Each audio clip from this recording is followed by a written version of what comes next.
Hello and welcome for joining us today. I'm Lisa Glant, the Education and Advisory Services Coordinator for the Archives Association of British Columbia. And we are coming to you today from the University of British Columbia at the Irving K. Barber Learning Center. We are pleased that this is actually our fourth, could we call it annual, our fourth roundtable.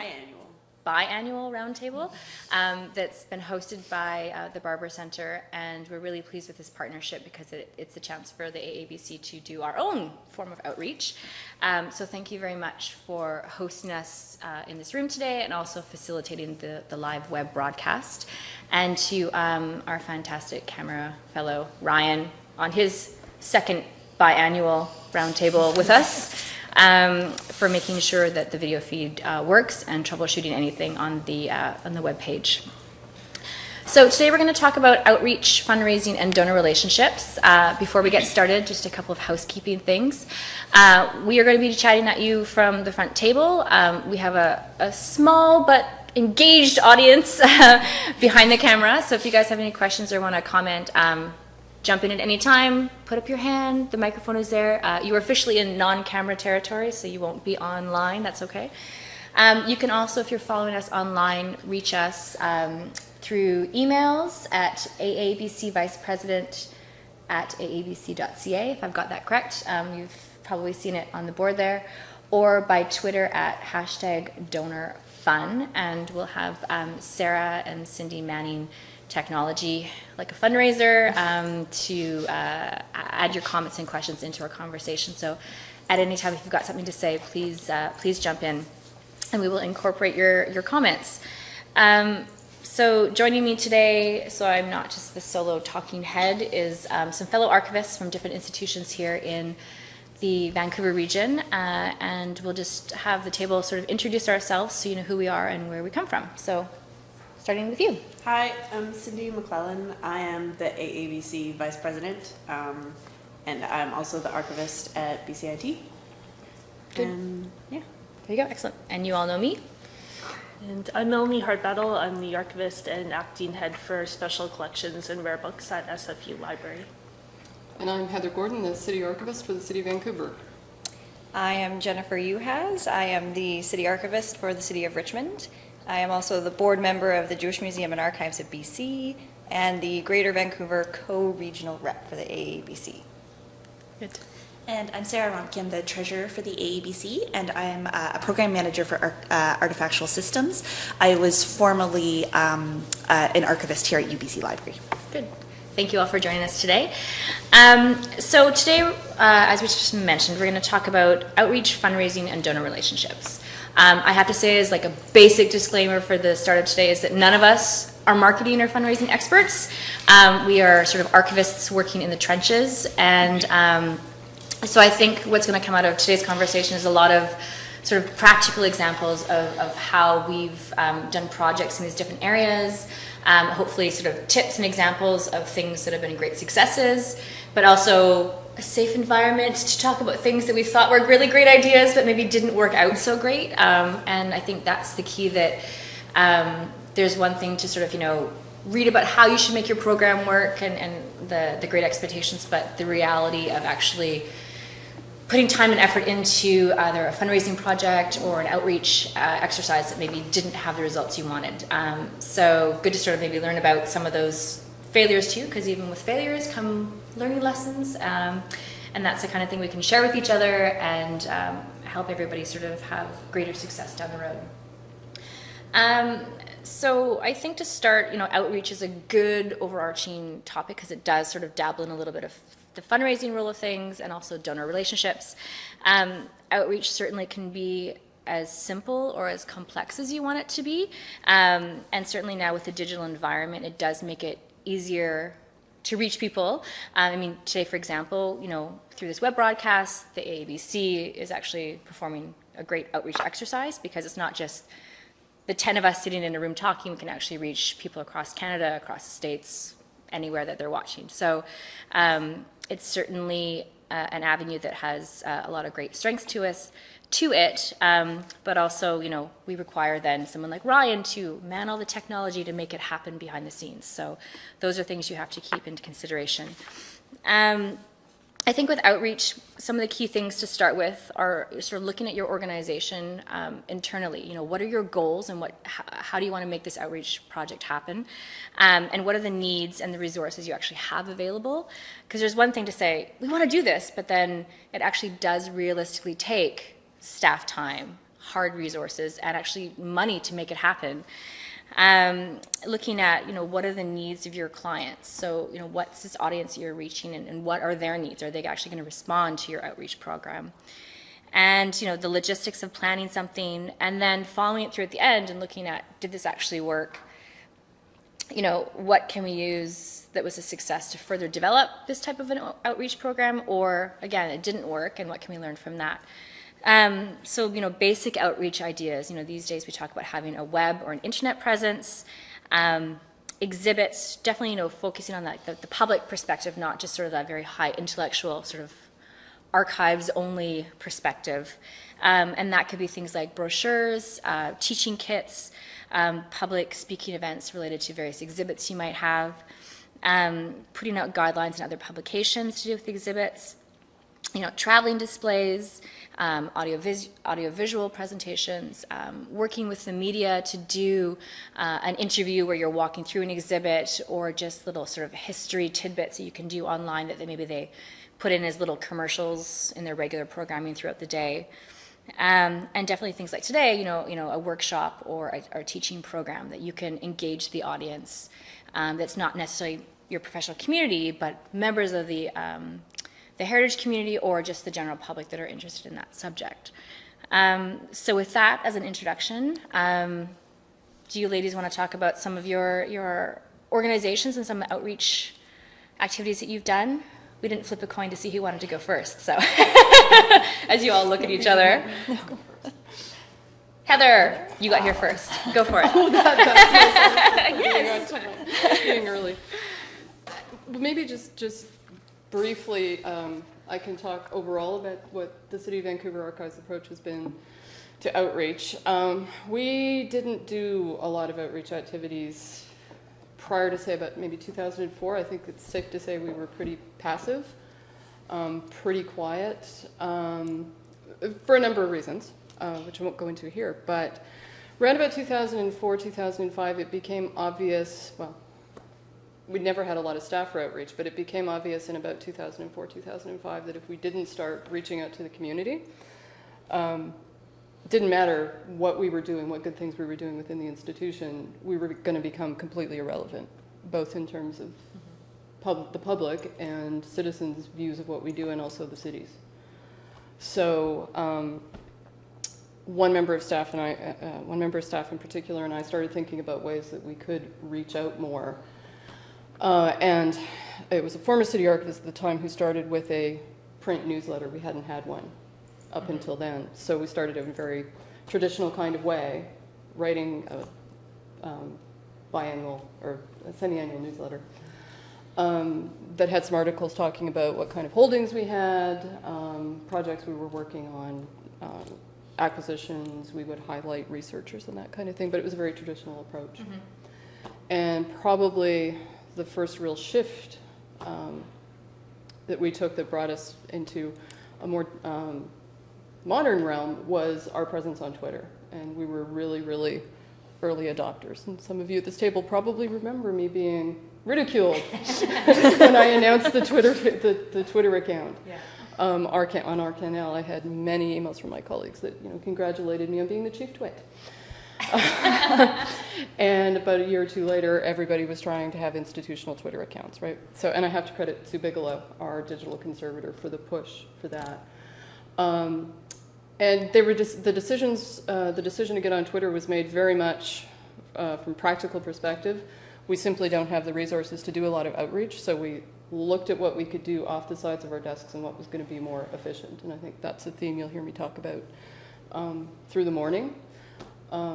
We repurposed where we can. We went onto Twitter because we thought we don't have the resources to blog, but 140 characters seemed okay. Yeah, and seemed doable. A manageable thing. That's actually and great. Seemed doable. So we made a decision based on that, and then it kind of snowballed from there as we started using other tools. We developed a blog, and we started reaching out to the community to partner with other organizations and try and repurpose as much of our content and our activities as we can. So if we're blogging about something, we're tweeting about it. If we have some kind of video wall playing, and I can talk about the video wall too in more detail later on perhaps, but anything we do, we try to use the same thing in different media just so we don't create something else. Yeah. We look at it and see how can we use it in other avenues. Yeah. And that's actually a great point, because I bet, I mean, you know, many archives have been around for a long time, and you know, you have this amazing amount of processed materials, but unless a researcher comes in and specifically looks at it, it's not going to get highlighted. So you almost have this whole resource behind the scenes that through either Twitter or now blogs or this sort of online presence, you can actually start highlighting those stories without actually doing a lot of extra work, because in theory you have a finding it already, you've got that background research that's already gone into it, you know, you've got processed photographs that you can use to put the visual component to it. So it's actually a great point. Yeah. Repurpose what you have. And we're also really careful to not make the mistake that I think a lot of archives always do, and we talk to each other about archive stuff, and it doesn't appeal necessarily to the public. So everything we do, and I have to credit Sue again for this, we're very careful to make sure we're talking about our holdings and about what we do, but we're doing it in a way that we make sure up front the public understands what's in it for them.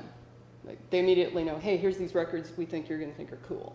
Yeah. And here's what we did to conserve them, and then down comes the big blog post about some conservation treatment or something. But we're always very careful to make sure we get their attention right away by making whatever it is, event or publication, blog post, whatever, interesting from the researcher's point of view. From the public point of view. That's a great point, for sure. Good. Melanie, she looked at you. Tag. Yes, tag.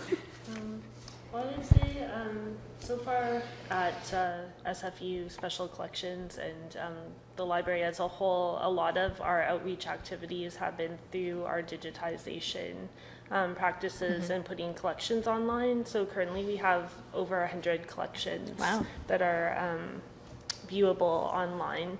So that's been a big part of our presence that way. And then there's also been a couple of major digitization projects that we've worked on that have resulted in websites. So Multicultural Canada, and then more recently Komagata Continuing the Journey.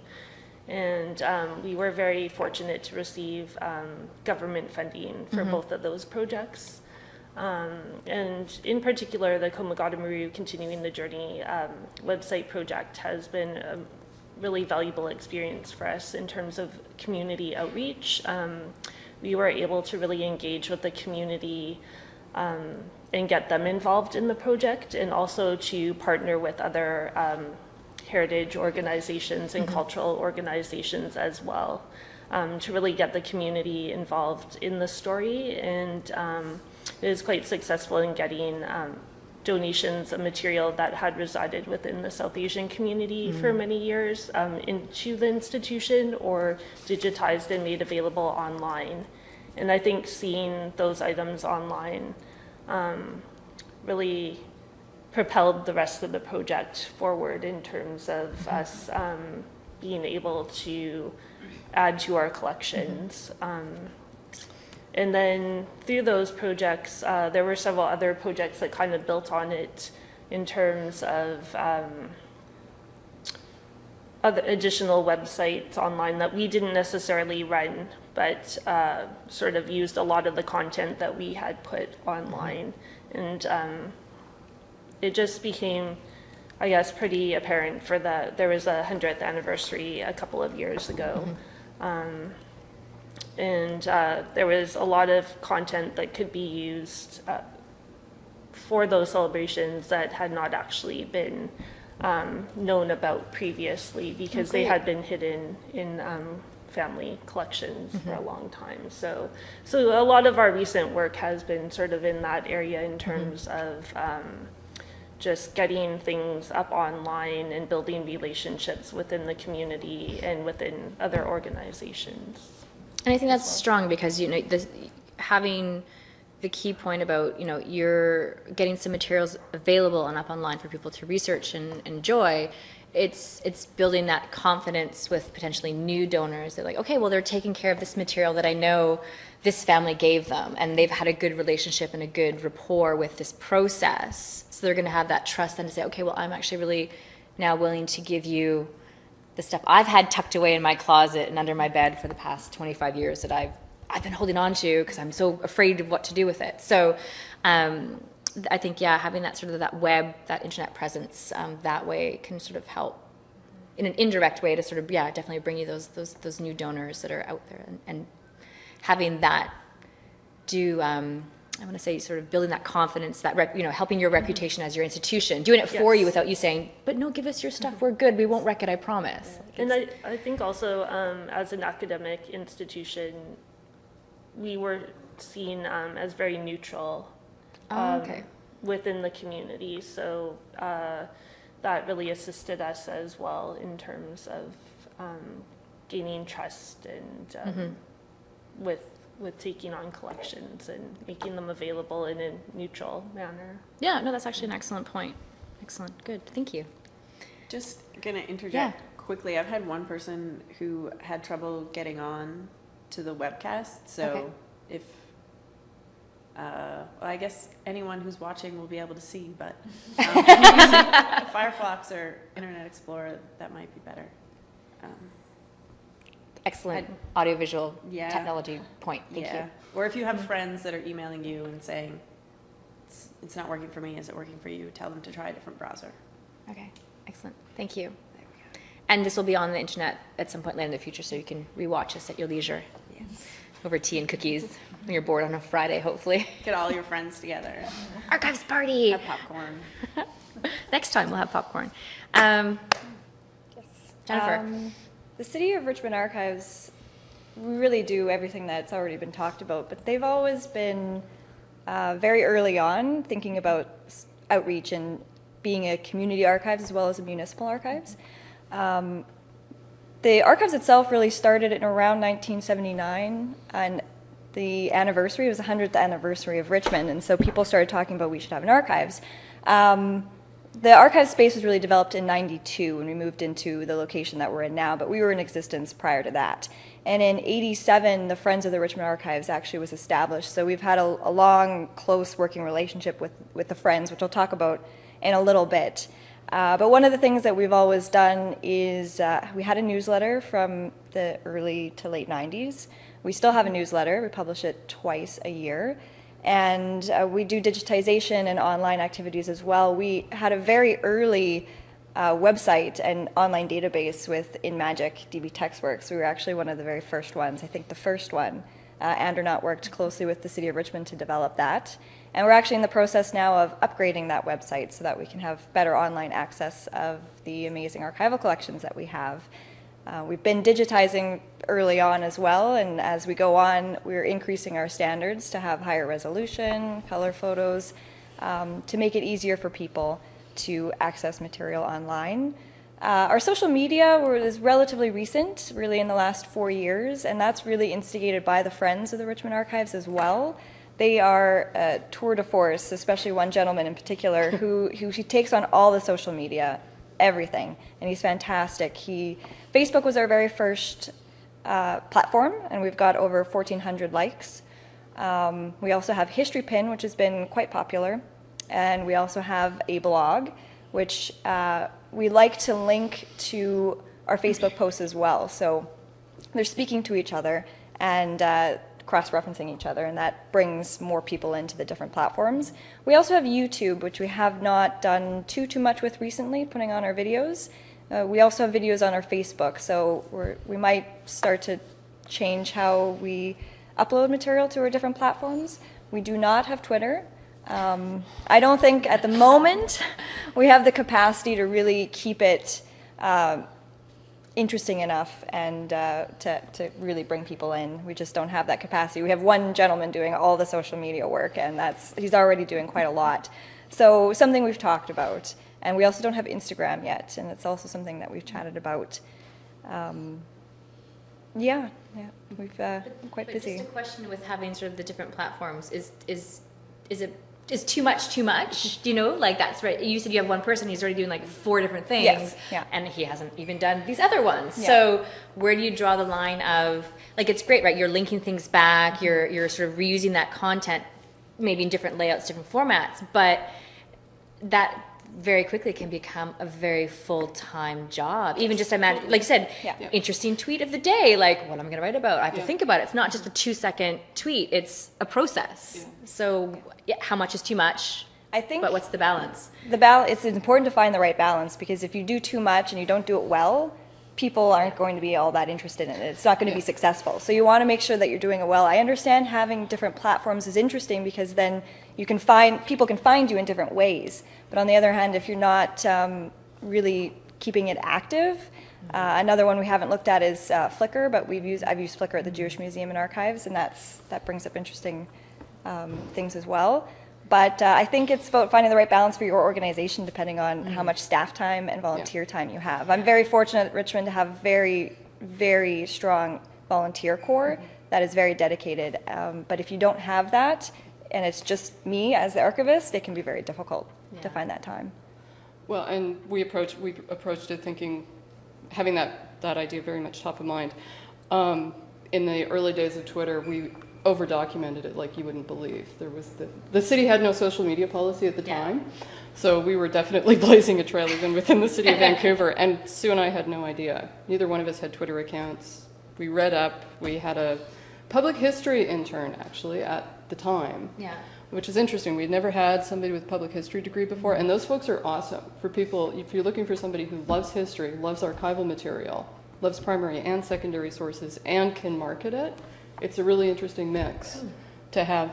If you can get somebody like that, if you've got the luxury of having a public programming position. We only had her for a few months, but it was totally valuable because she set up most of that policy for us. And it became obvious that, you know, Twitter was going to take an awful lot of time unless we approached it strategically. So we really thought about the kind of tweets we were going to focus on, the message we wanted to communicate, who our audience was going to be. And to be honest, we thought we'd be lucky if we could tweet maybe 3 times a week. And we managed to do it about once a day, but, you know, full disclosure, a lot of the tweets you see from us are scheduled. Because Sue is going through and looking at photographs because she's in charge of our digitization program. She goes, oh, cool Halloween photo.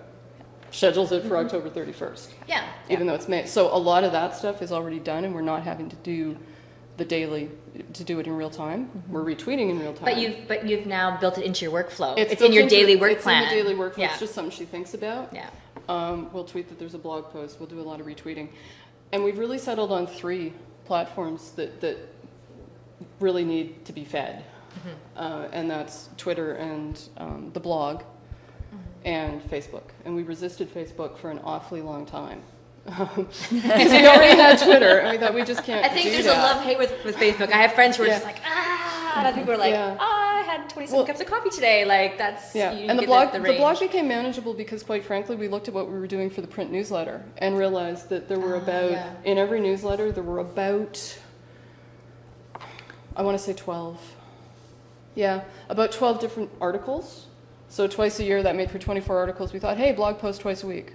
And we didn't have to then, we didn't have the struggle of the layout, the fitting in with having to go through corporate communications. Not that we don't love them, but you know, you didn't have to go through that approval process for the layout. You didn't have to do you didn't have to have the fancy software. We just set up a simple WordPress site, and we blog every couple of weeks.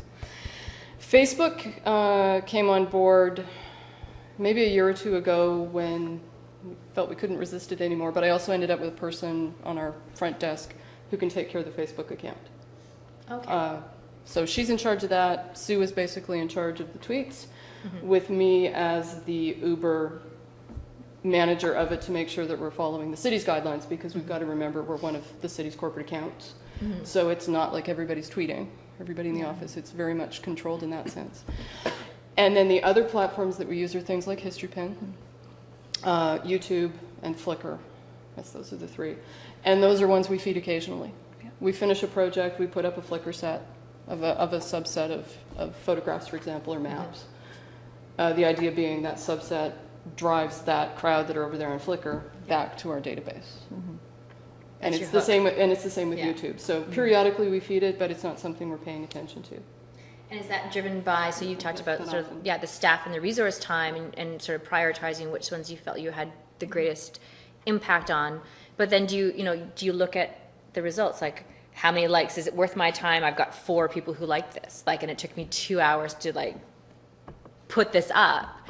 Is that sort of do you care to follow your likes and your check marks and your approval ratings on the different sort of platforms? Or are you just, this is what we're going to do and go from there? We definitely use those stats to see, what's successful, what isn't, and perhaps morphing into what are people interested in, what are they really engaging with, what are they re-sharing, and what are they posting to other sites. There's a variety of other Facebook groups about Richmond history, and so when we see that those are reshared and we're getting excitement, we might think of doing another post related to whatever that was really interesting.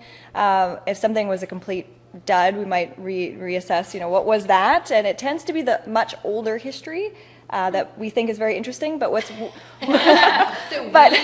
Very interesting. Yeah. But what we're finding in our audience, which might say what the demographics and age group are people are really interested in the 1950s, 60s, 70s time period and the development of Richmond, and that's something that we're starting to focus on a lot more, but not exclusively. We still want to show that we have a lot of other history outside of that, but we definitely tailor things. But that's interesting because, I mean, how then that can play into, again, work plans or exhibit themes or things like that, as like an outreach, a specialized project, if you can get, say, provincial or municipal funding for it, being sort of how you guys are situated as a community museum, knowing that you already sort of have an interest level that's there for it. So it sort of builds on your potential success rate for it because that's something that people have been coming to you for.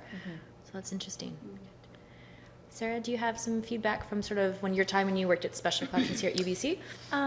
Yeah, something that has like popped into my mind a few times as we've been talking is just the idea of outreach for different targeted specifically at different groups. So in the academic environment, you have outreach sort of on many levels. So you have outreach with to faculty and students to try to make your archives accessible as a teaching tool and a learning tool and a research tool. You have a researcher community who may or may not be associated with your university. You have the general public. There's increasingly an interest in universities to be more central in just their general community, not just to be focused on academia. And then to a certain degree, you also have to have, I think Melanie can tell me whether she experiences this or not, and Cindy too, but some internal outreach or inreach, whatever you want to call it, just within the organization to make sure that your profile is high enough and that your interests are being met and that you continue to be supported and funded and so on. So maybe I'll give an example of something that I worked on when I was at UBC that was particular to one of those types of groups. And so for those of you who have been at UBC for a while, or maybe were here in the past and came back or have been back. So this building that we're in, the Irving K. Barber Learning Center, it's a wonderful facility. It obviously took a while to build this building, and the Special Collections Division, just like all the other library units within it, was kind of in a state of flux while the building was being renovated. And as a result of that, there was a period of time when it was very hard to bring classes of students to the archives because the facility was very small and there wasn't a lot of room and so on. So there was sort of this period of time where a lot of profs, I think, fell out of the habit of bringing their students to the archives. So once the building reopened and we had better facilities, and there was they designed the rare books and special collections space to have a classroom so that you could, a seminar room, so that you could bring classes of students in. So we really worked hard on ramping up that particular form of outreach.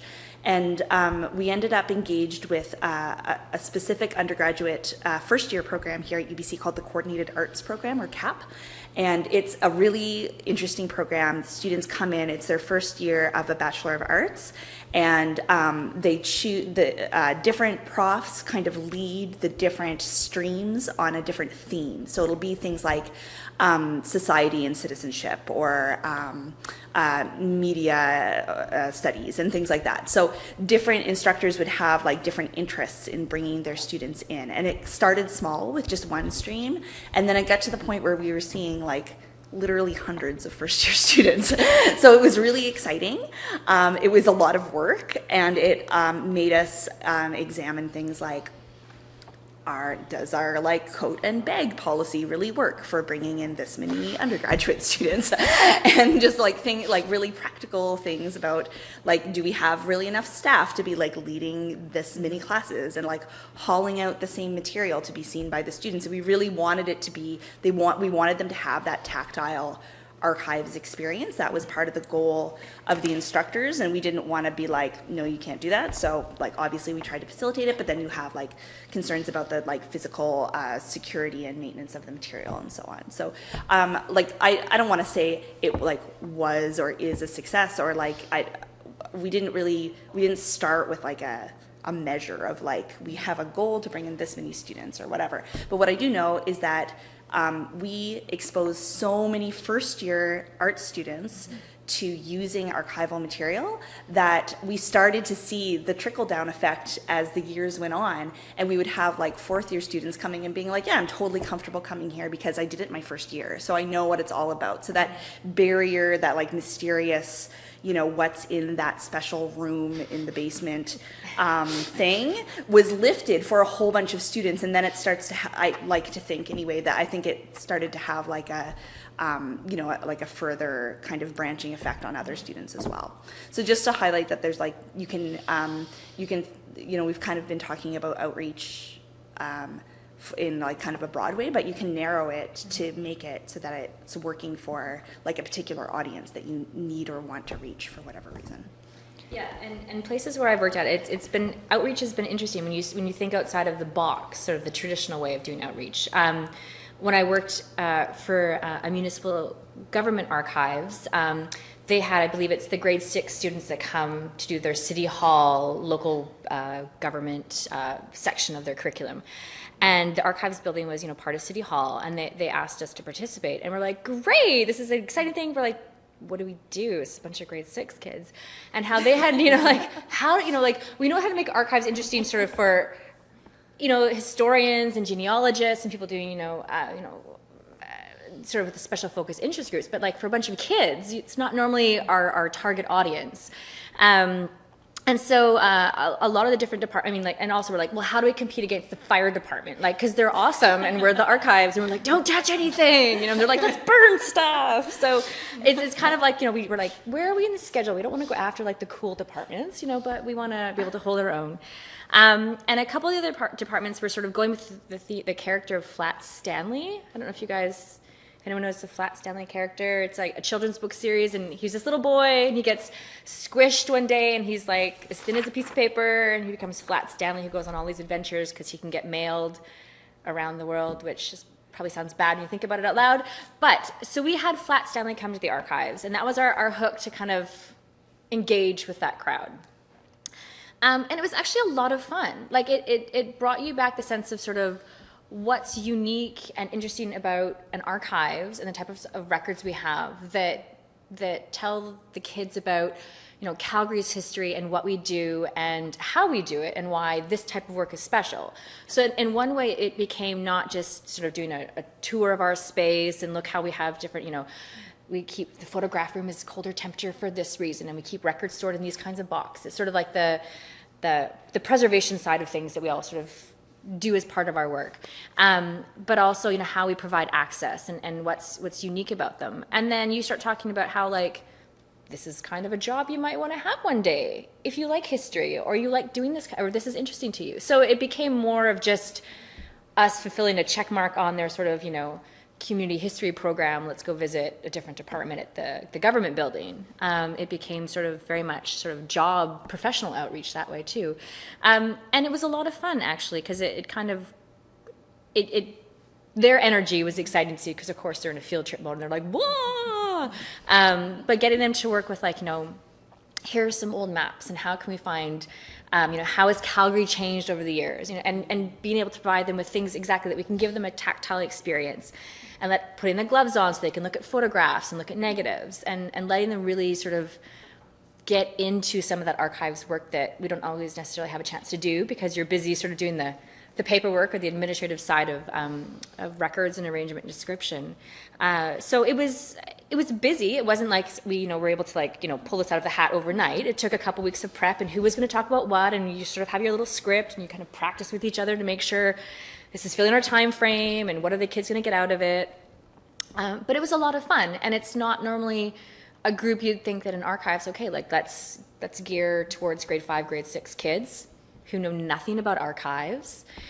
So it was interesting. And another position I had, it was an interesting way of outreach, and it was a bit selfish on the museum's point of view because it was a specialized research collection. And I started writing in partnership with a local maritime magazine, just a monthly history article.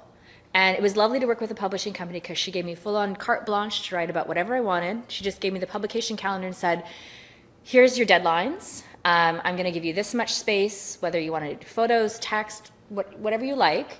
And that was kind of, again, a nice way to step back and kind of cherry pick some of the neat things I found in our collection and write about it. So it was being back in my undergraduate degree, doing another history paper, in my 1,200 words about this topic.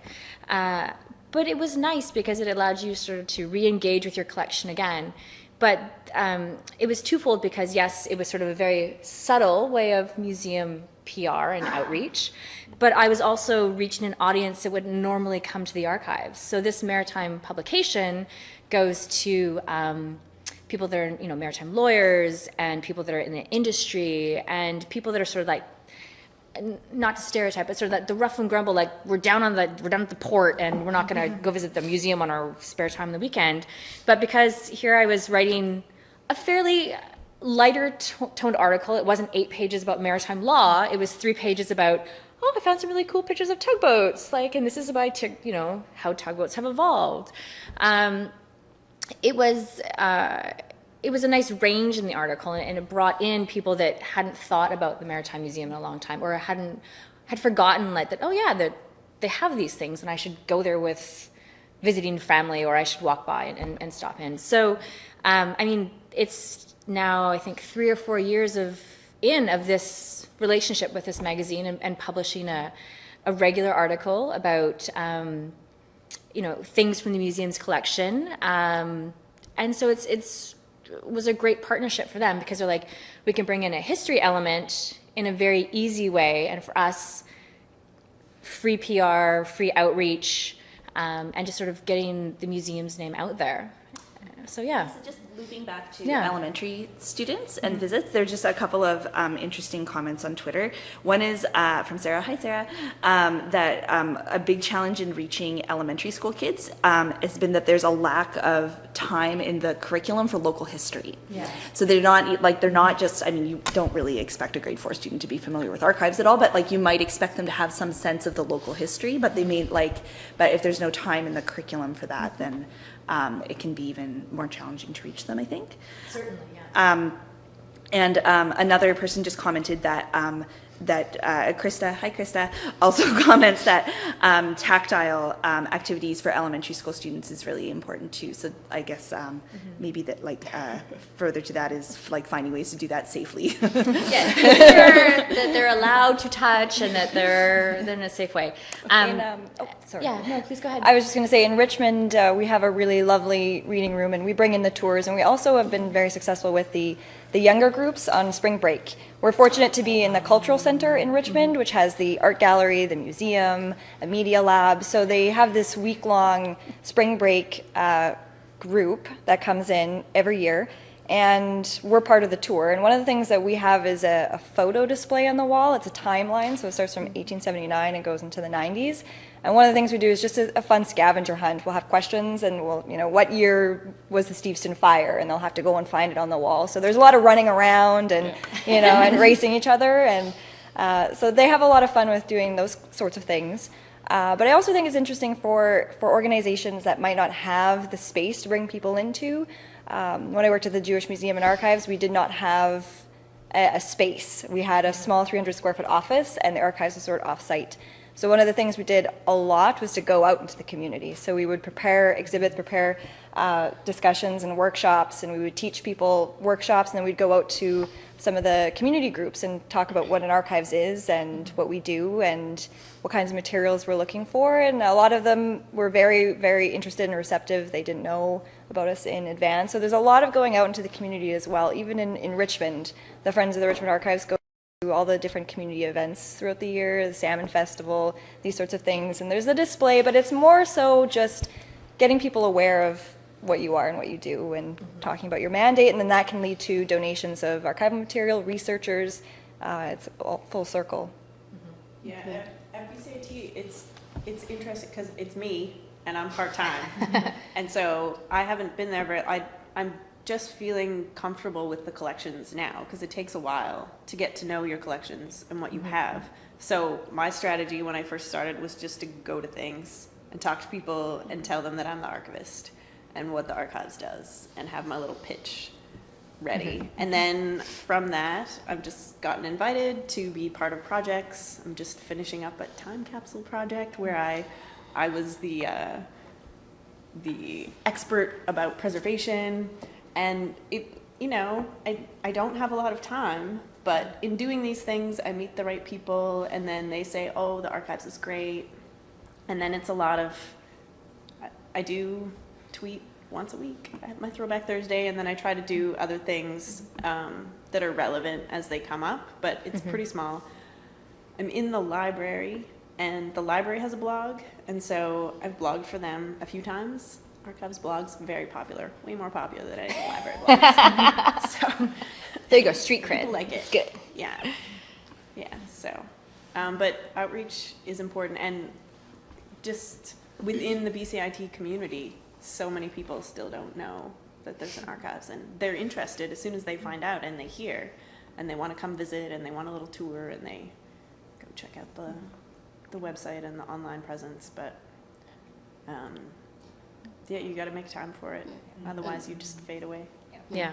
And our online presence has certainly helped us, but we still go out in the community. But again, more than just me on the staff, but even then, we can only go to so many weekend events, so many community events. So we look really closely at the kind of event that's going on, whether it's Marpole Community Day, for example, happens to be a community festival that really fits with what we do. The community itself is interested in its history.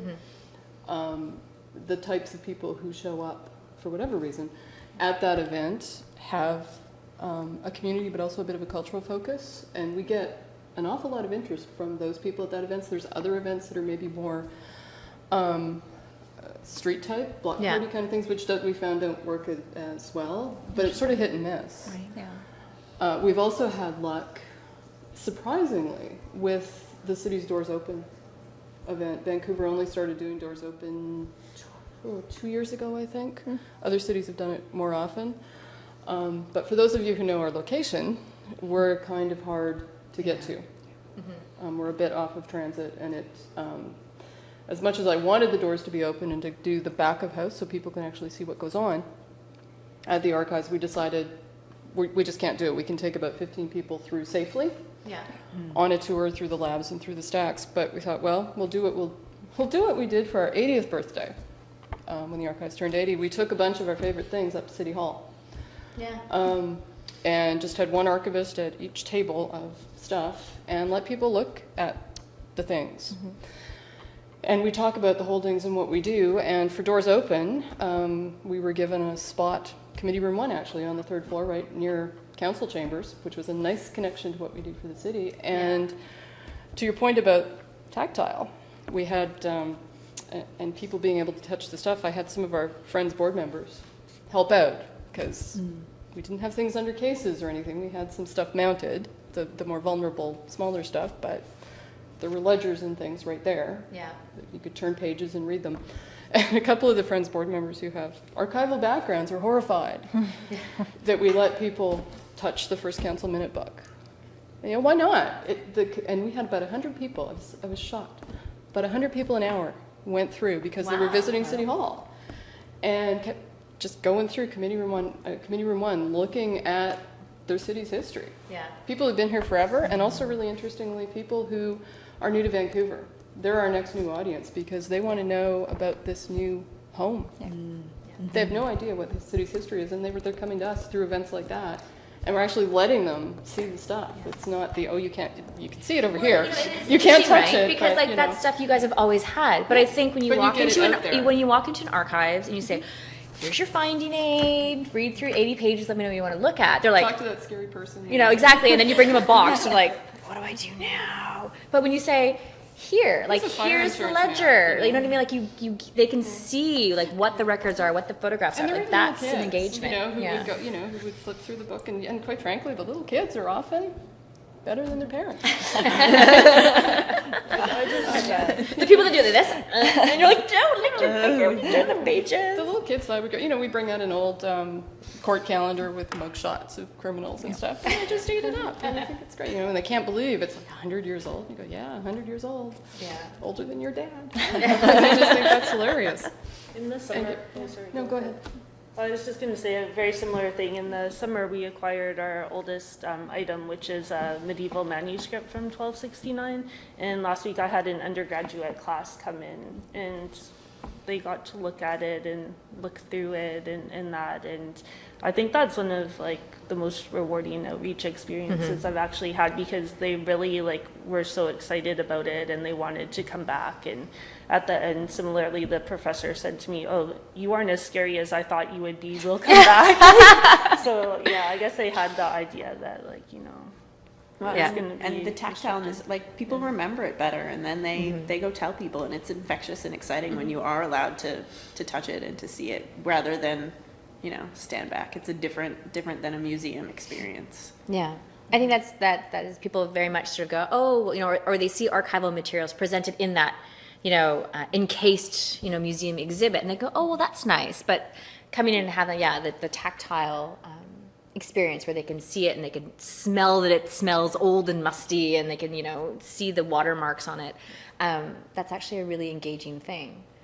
They learned a lot from it too, because they were able to analyze how it was written and how many different types of writing were on there through the years, and there's all kinds of interesting diagrams and stuff. But didn't you have a little bit of you go like, oh my god, slightly a little teeny weeny bit of panic, or were you pretty cool about it? I stood to the side, and everyone was very well behaved. So no drinks, no pens that will explode on it. That's pretty cool, actually. Do we get an archives tour of the old? Sure. We all come up and want to do that too. That's great. Well, I think this has been good. There's lots of good ideas, and I think what are our audiences, and what are the different kinds of audiences that we can bring into the archives, and different ways to be in our institution, but also sort of out at these community events and these community activities is really great. My son's grade 2 class has a program where, the parents can come in and talk about what they do. So he's like, when are you coming in to talk about archives, Mom? And I'm like, okay, I can do that. I can do half an hour for a bunch of 7-year-olds. But then again, exactly, I'm gonna have to bring them something to show them, because me being a talking head for half an hour, they're gonna be pulling hair and stuff like that. So I think it's gonna be a photo day where I can bring some stuff in from the photograph course and be like, okay, we're gonna talk about old photos and how we take care of photos. And then we're gonna talk about, here's a flash drive. This is all your photos your mom and dad have now. What do you think's the problem between the old and the new? And that's the kind of thing, a parent came in and she was a dentist. She's like, I brought them toothbrushes. I was like, my kid talked about being a dentist for 2 weeks. So I was like, I got to compete against a dentist. But even, a 15, 20-minute presentation in a grade 2 classroom, that's outreach right there, because that ties them in with whether or not they were all, archival theories and methodology, probably not, but they're going to remember, wow, archives are it's cool old photos, and where do you find old things? That's the museum, and whether you have the museum archives tie, I don't necessarily see them going out to saying, I'm going to go do a field trip to the archives per se, but it's just a way of sort of planting that tiny, tiny little seed, because you never know where that could pay off, most certainly. Talking about things, of how to make your collection accessible. I think a lot of it's becoming more common for sort of archives to be open on weekends now, I think, because we used to always do the 9 to 5, and then you realize, well, everybody else is working 9 to 5, and how do you make yourself accessible? So whether it's later hours, or if you can change your schedule to do a Saturday where you're open a half day, I think those are some ways that organizations are looking to it. But again, that becomes staffing schedules and facility schedules and things like that, if you can make it happen. But then in lieu of not being physically being open, going to outreach events within the community on Saturdays and Sundays is another way to do that too. Well, 24/7 online. Yeah, there you go. Which is another reason behind it. This is not exactly outreach, it's more access. Yeah. But it's one of the reasons we made our Yeah. images, anything we scan gets uploaded in the highest resolution possible. So people can use it for research at 2 in the morning. When they're awake, Yeah, when when your they're doors are awake. closed. Yeah. Yeah, no, When it's we're not perfect. there. Or on a Sunday, I found Sunday afternoon, the fire insurance plan of my neighborhood that I then printed off and framed and hung on my wall and tweeted at the City of Vancouver Archives. Oh, was it thanking the them for it. 1912 guys? And yes, it was the 1912 codes. And I wanted to ask Heather because somebody tweeted back at me, and I was like, "Guys, you should. It's Sunday. Oh, Take a that's day true. off." But yeah, it's access, but it's outreach, and it's engaging with people who are engaging with your Well, your and collections the online. 1912 Goats was probably our most successful outreach event, quite frankly, an outreach project. Yeah. And that's another good example of just, we wanted to get we wanted to scan, we want to get more maps online, so hence Barbara grant for maps, but we really want to do something larger and more interesting with the, with our map holdings, but funding isn't quite there. But we thought, if we can work with our city's GIS people, the Van Map folks, to see if we can get at least one historical layer in Van Map. We've been wanting to do that forever. And we just decided we'll tackle the 1912 GOATS Fire Insurance Atlas, the Vancouver portion, and managed to get a little bit of funding out of the Digital Strategies Office at the city, and got buy-in from the GIS people and our open data people. And for very little work on our part, we scanned 100 plates in the atlas. That wasn't hard. We wrote a description for each plate, sent it off to IT, who georectified it and put it in Van Map and released it as open data, and that thing has paid off so many. Well, it keeps people the most amazing people use it for the most amazing things, and it even got a whole new audience interested. Historical map aficionados. Yeah. Local ones are fascinated by it and keep wanting us to do more and more. It's like, well, we'll scan maps, but forget the georectification, because there's got to be a way to crowdsource that. But it was just an amazing example of one simple thing that we did, that we got a bunch of other people involved in. And didn't, took some work, but not a huge amount, and has just paid off in amazing ways. And everybody's zooming in, getting a little shot. People are framing little excerpts from the GOATS 1912 of their neighborhoods. It's on my wall. I just did my presentation 2 weeks ago too. I was so happy. Well, and the other interesting thing too is we heard it's a good way of you even get interesting feedback about what you're doing, because one map group said this is great that it's available, and that you've got the high resolution JPEGs of the plates available. And even of other maps that they wanted to look at. They loved the high res, but they said a JPEG's not going to do it because it's still compressed. So what we really wanted are the TIFFs, and we thought, what's it going to hurt? So we ended up getting IT to set up a little corner of the city's FTP site for us, and we just put the high resolution TIFFs of the maps there with a link within each item level description to those maps, because there's a whole community that wanted to use them for actual mapping. JPEG doesn't help them. They wanted that master file, so why not make it available? And anything we lose in terms of not getting the money to sell people the high-res TIFF, we make up for in goodwill of this whole new community being able to use our stuff. And that's exactly it, right? ways. I mean, of course, in today's time, and with funding cutbacks, and there's not a lot of places to go to get that extra money. It's not always about everything coming back with the dollar value, saying, oh yes, we've done this activity and I've made $500 or $1,000 for our organization. Like, how you can, it's not necessarily quantifiable to say we've got 500 more likes on our, or people that appreciate us and use our collections now are going to talk about us now. I mean, that goodwill and that sort of one-to-one personal outreach right there is far more effective than, I mean, sure, we'd all like $500 more in our budgets, but down the road, you never know that could pay off. Those could be donations to the archives, whether it's dollar donations or objects or items or to the collection. So you never know how those tentacles are gonna kind of reach out. Yeah. Did you? Well, you had a moment of like different no. again, but I was just going to say, I think some of our most successful outreach projects in the last year have been our noon hour events. So we hold those about once a month, and sometimes they're readings, but then we also have events that pertain to some of our major collections. So for instance, we've had one on Occupy Vancouver. Recently we had one on the punk rock collection, and we had a filmmaker and somebody who had donated their punk rock archives to us come in and talk. And then we also had an event where we have recently uploaded a collection from Community, which is an elder queers group, and it was an oral history collection, and we actually had all of the people who contributed their histories in 2 special collections for a noon hour event where we had presentations about the project. And it was, again, really good connecting with the community that way too, and then increasing the profile of those collections on campus as well with faculty and students. No, that sounds good. And I think that, I mean, certainly, when you work in a small archives, it doesn't have a lot of staff or resources, and it's sort of just you being the person who has to do everything.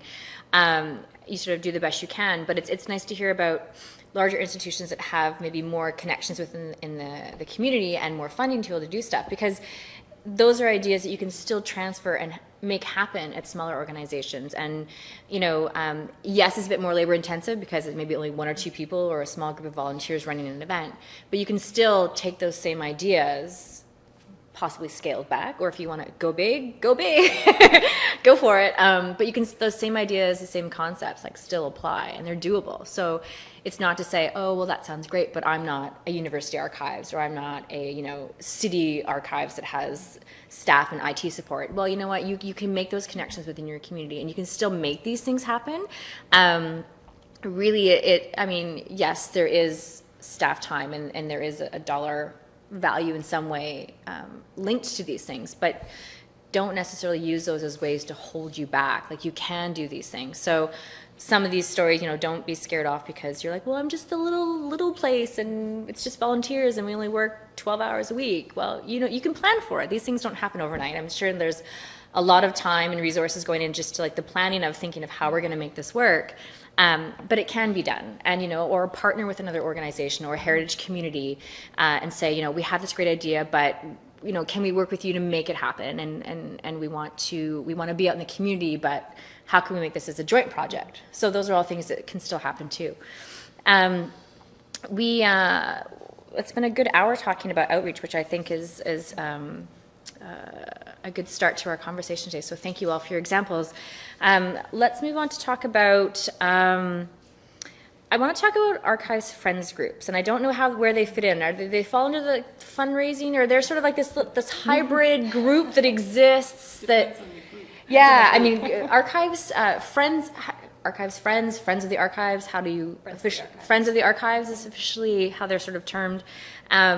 There are some organizations within local institutions, but I think it's not just as easy as saying, let's set one up. I think there's a lot of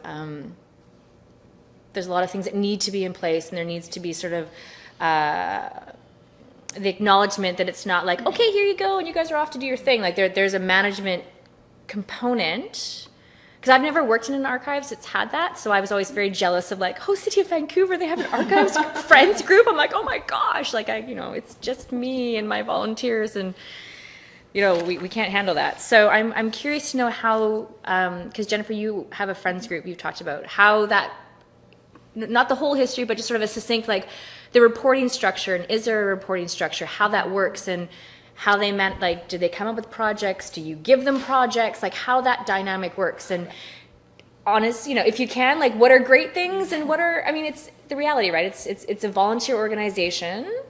I don't know if you treat them in the same way as looking at managing you know what I mean? Like, there's pros and cons of everything. So what you're happy to share of what's worked and what's not, or... Okay.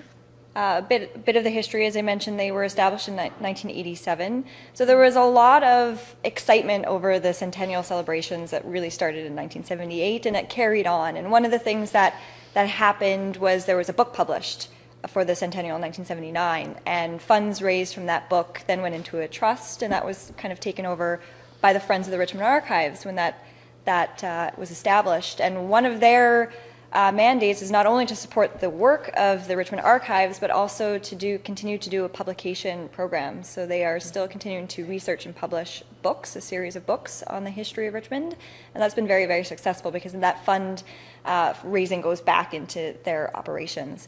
And it's been, I think, been a very successful relationship with our friends. We currently have about 260 members. That fluctuates over the years. We are starting to see a slow decline in our membership, I think just due to the age of the members. So it's about how can we attract some younger members to the Friends of the Richmond Archives. Going forward, we might have to do some sort of marketing scheme. But essentially, to be a friend, it's a $5 per person annual membership.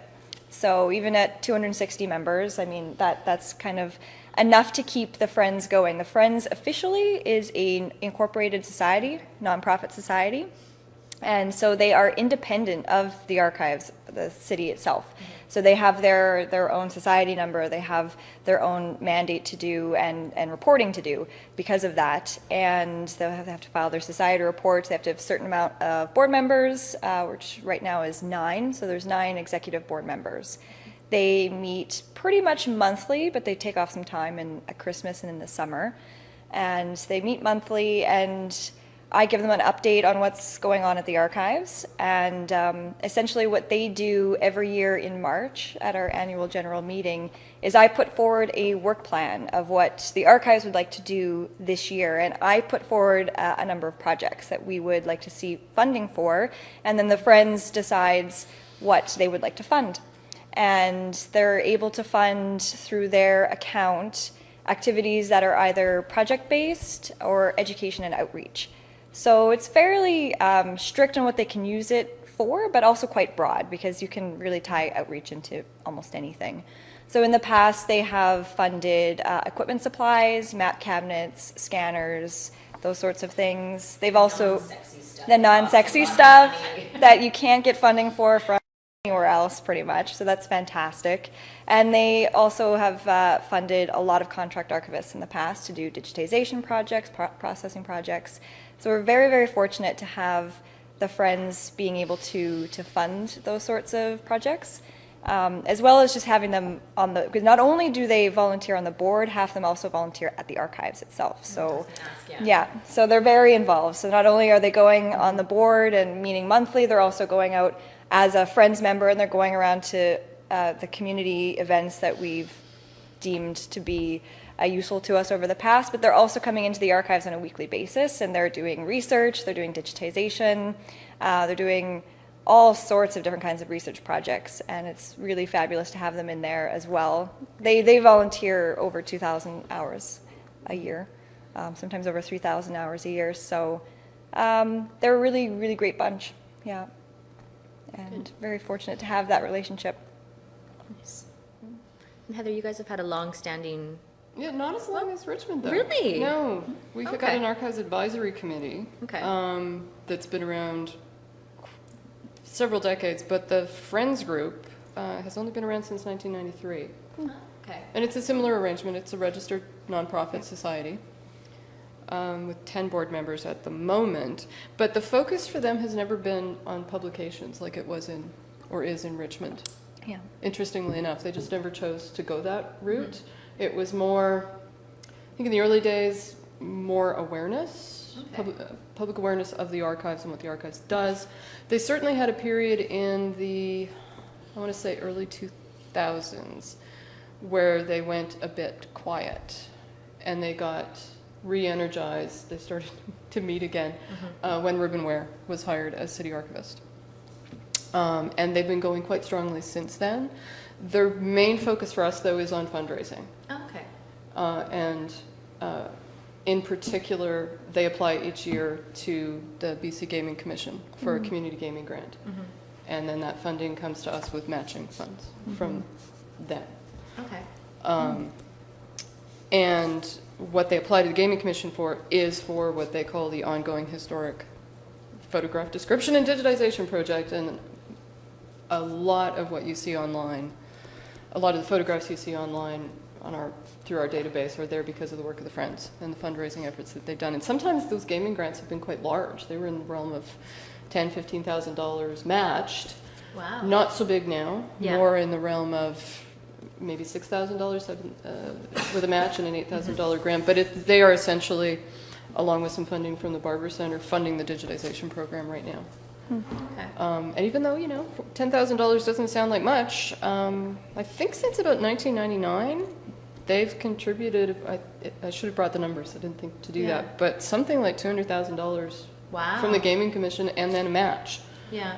which is pretty outstanding for a group of volunteers who really aren't the big pocketed. I think your group is probably the same. They're very much community history, local archives focused. These are not the deep pocketed folks that would Say, you would here's a find check in for Friends $3,000. groups of larger cultural institutions in the community, let's say. But they do amazing work in terms of getting us funds and also talking us up. They don't volunteer as much as they do in Richmond. Yeah. They focus mostly on running the society and doing fundraising efforts. We're going to try this year, they did a bit of work on it last year, and it'll be interesting to see how it goes, making a larger fundraising effort and kind of stepping it up a little bit and actually raising money to arrange and describe an entire farm and not just look at digitization of particular type of media.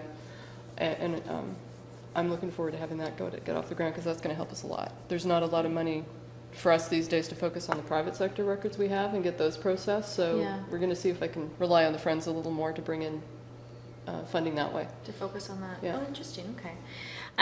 So what about things like, tied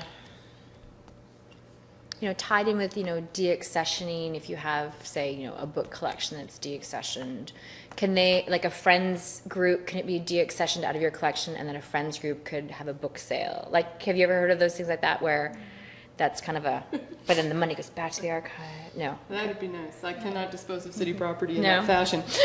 I just asking a question. I'm not saying anything. No, It would I'm be just nice. curious about how. Yeah, like So you Richmond's can't do doing that. a book.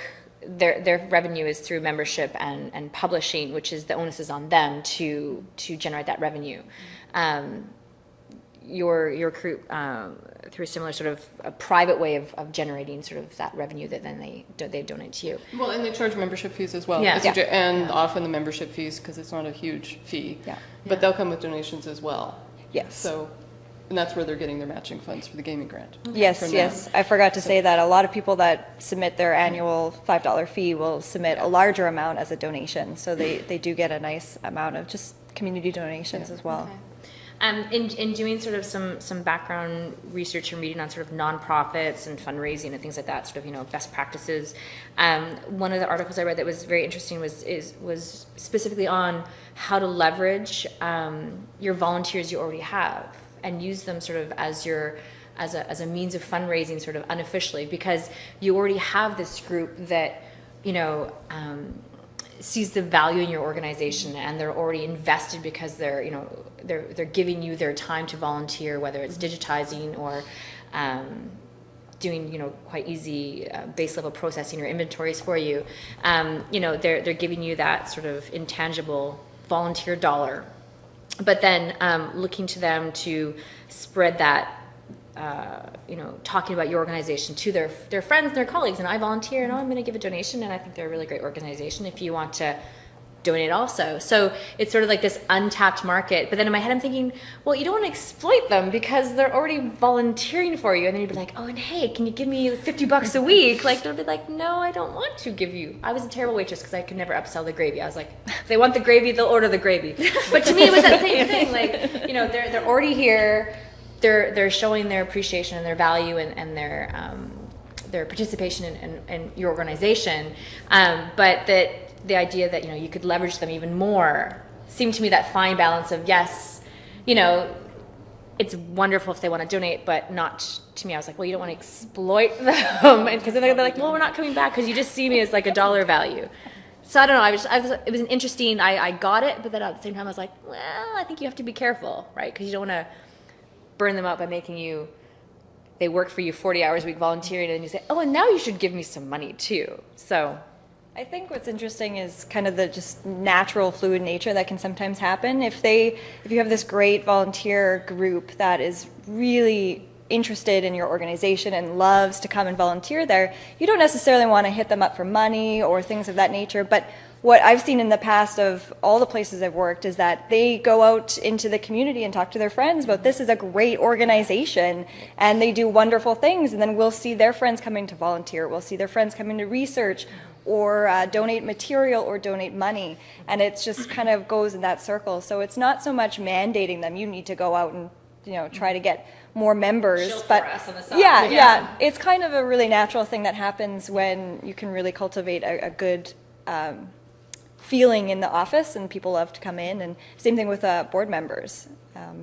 If they love the organization, which they are because they're a board member, they'll donate. And not only will they donate, but they'll just in a very natural way, bring up, oh, did you know that the Jewish Museum and Archives is having this fantastic exhibit coming up? You should come. It's free. Yeah. But there's a donation box in the corner. But there's a donation box. Should you choose to donate to appreciate it in a financial form, there's a donation box in the corner. Absolutely. And that's interesting because the natural organic fundraising that you kind of are probably always doing in some capacity. The Maritime Museum, has long-standing volunteers also that are fabulous and have put, hundreds and hundreds of hours into that collection. And there were some donors some volunteers that paid for journal subscriptions, and that, they didn't want to read it, but they're like, you know what, I know you have no purchasing budget, so we'll just cover the subscription for that, so that journal, whether it's biannually or quarterly, it comes in, it comes to my house, but I'm bringing it in next week when I come to volunteer. So that's how it grows in your collection.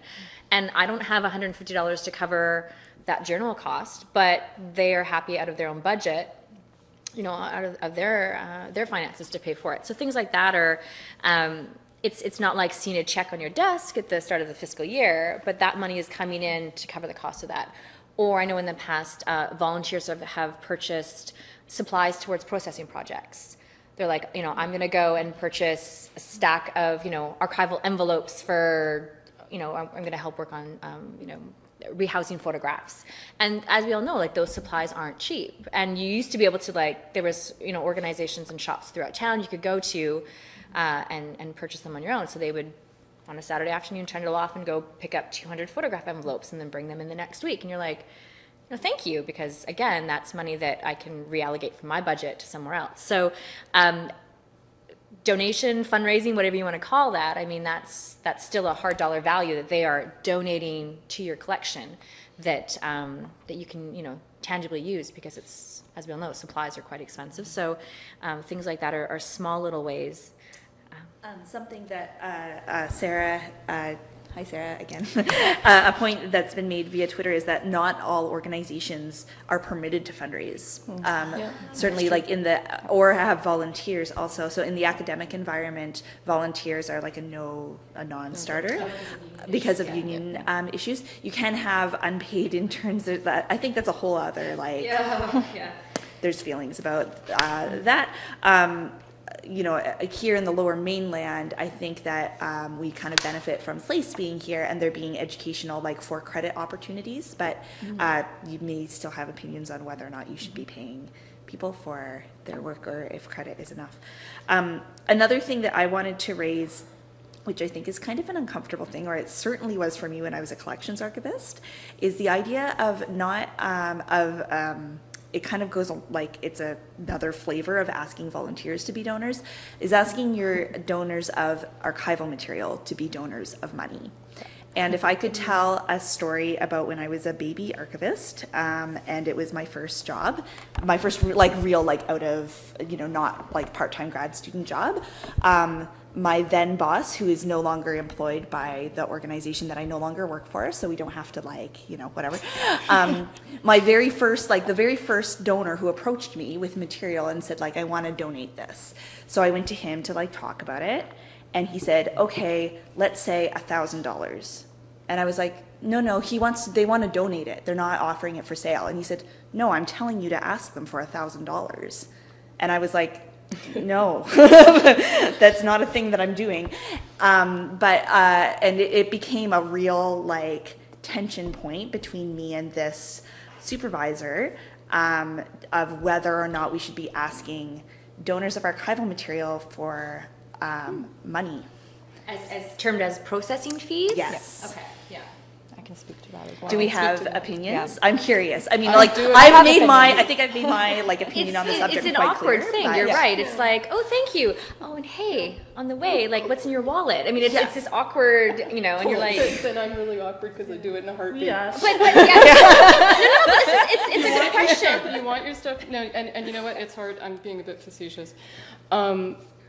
I've always felt really strongly that this is Canada, and you know we don't have to rely on private philanthropy. I fully believe government should be funding the work we do, but government less and less funds that anymore. And so I mean, I do not, in the same breath, say thank you for your records. Get out your checkbook. But I do. If people talk about how long is it going to take to make these records available, I'll say, well, fair enough. we do. You know, it becomes a polite conversation and a diplomatic conversation, but I have gotten over my hesitation to talk to people. I will ask. I'll say, well, look, you know, we could get this processed 10 years from now. I could do it this year. And there's a real simple way, you know, to get that done. And I resisted it for a long time, and I hated the first time I had to do it. But for some of the larger material, for some of the larger phones that come in, there's no other way. It will sit there. I cannot, because we've got our own government records backlog. The priority has always been for processing city records, because the city gives me our budget. They give you money. They give us the budget. Yeah. The city records are the priority. Yeah. So the private sector stuff has always either gone to the summer interns or the co-op students, and that money, the temporary staff dollars, are dwindling. So there's really no other option for us unless we lucked out in 2011 when the city turned 125, and I ended up getting some federal money through the city to work on a large private sector collection that Cindy actually worked on that involved a lot of digitization, but that never happens. That was more money than we'd ever seen. The institution had never gotten that kind of government money to process private records. And we certainly, might come next in 2017 with the 150th, but it's rare. So if a donor really wants their records processed, they actually consider it, some of them. Yeah. Oh, yeah. They do, and or even just, you know, a little bit to help get it started, or donate to the friends to help, Yeah. you know. We do the same get thing records at the processed. at the Jewish Museum and Archives. We do the same thing. It's sometimes it's common sense. You know, does this organization or family have the kind of funds, and you know if it's another nonprofit organization, they don't. You There's know, clearly some donors where you know that's we're not going to ask that. But there's other ones where we're like, where sometimes they actually ask. and they're Same insulted. thing. They go, Yeah. well, why I want to give you this. Yeah, it's much more of a, if you would like to donate money towards processing it, we can have it processed now, or it goes into the backlog, and either way we'll take it and we appreciate it. And the idea is always I can preserve it. Yeah, That's why you're giving exactly. it, that's why you're donating your records Yeah. to us, because we can preserve them safely. They will be here Yeah. 20, 30 years from now. I can't make them accessible tomorrow, or maybe even next year, or the year after that, or the year after that. The most recent example was a group, a woman who was very interested in a particular event that had happened in Vancouver. We have a bunch of photographs related to it. She desperately wanted them digitized. They're not even described, so we don't meet. Yeah. For any particular funding agency criteria, because we don't have them described yet. She went out to her group, who were also interested in this event, and came up with $10,000. They're scanned. Wow. And she's helping us with the metadata. So yeah, Win-win. everybody's happy, Yeah. and hopefully we can get them up sometime this year. Yeah. Well, very similar to Jennifer and Heather, the same thing. We'll have donors offer sometimes, or we will ask them and let them know that we can make them available much more earlier that way. We're also very fortunate that we have an advancement officer for the libraries, so a director of major gifts who builds relationships with a lot of the donors, and she doesn't have problems with asking. No, they never do. So we do benefit that way as well.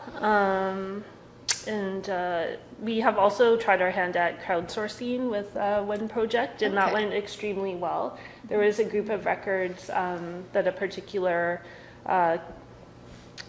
group of people had interest in getting digitized and put online, and were willing to spearhead that crowdsourcing activity.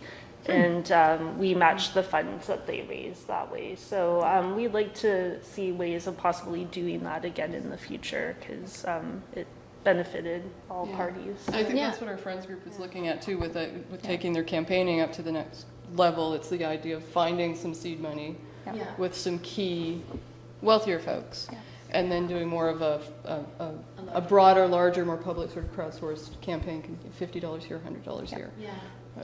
We did a crowdsourcing as well as the Jewish Museum for the new website, and it was extremely successful, one of the most successful fundraising campaigns we've ever done. And it was because we had some seed money from a couple board members that promised a certain amount, and that really helped start it. But we far exceeded our expectations for that. So we were able to build in maintenance, ongoing maintenance for the website, and database fees and those nature. But I always like to distinguish between fundraising and outreach activities, because what we do in the past a lot at the Jewish Museum was big community events, galas, and these sorts of things, which took a lot of manpower to organize and not always received enough money to break even.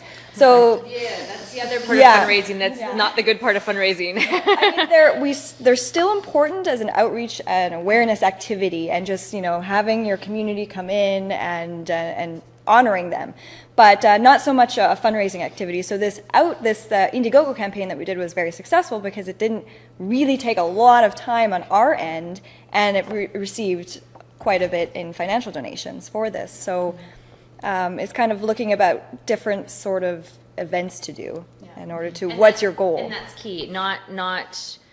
Not having that perspective that, like, I'm doing this outreach, and from this I'm going to make $500 today. You're like, you can make $2, but you've actually spent $800 in staff time and resources to try and make your $500, which the math doesn't even work. And that's one of the key things with fundraising. And again, none of us are professional fundraising experts, so like that expectation has to be there, and it has to be realistic that there is a hard dollar cost to having these big galas, having a tea. I mean, even doing an afternoon activity is still going to cost you money. And if the whole idea is that you're trying to make money instead of lose money, it doesn't wash sometimes. So you have to be realistic in what your expectations are, what your goals are, and what the actual costs are. Certainly Maritime Museum always does sort of their annual gala, and that's one of their big fundraising efforts for the year. And the idea one year was that, we'll try and do this sort of like a side thing on the side, and the archives and curatorial department will put together a couple of preservation projects we want people to donate some funds to, and that will help buy supplies for what we need.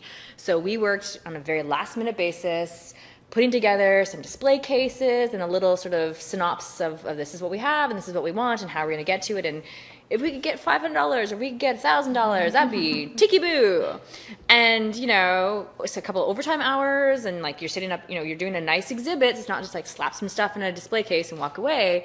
And I think we got like $25. And we're like, well, that was a financial waste of time. I mean, but just because people weren't there to do that, they were there for the bigger fundraising effort. So this sort of seemed like this tagged on piecemeal activity that people weren't really, and we had to stand there all night and be like, Vanna White, look at our display cases, give us money. And it was, so it was staff time to do that really didn't, it wasn't the right event to do it in. I mean, certainly there are times when you can do things like that, and they do have some good payback, but it just, let's try this because we have a whole bunch of people coming and maybe they'll, after a couple glasses of wine, be happy to donate a little bit more, wasn't the right avenue for it.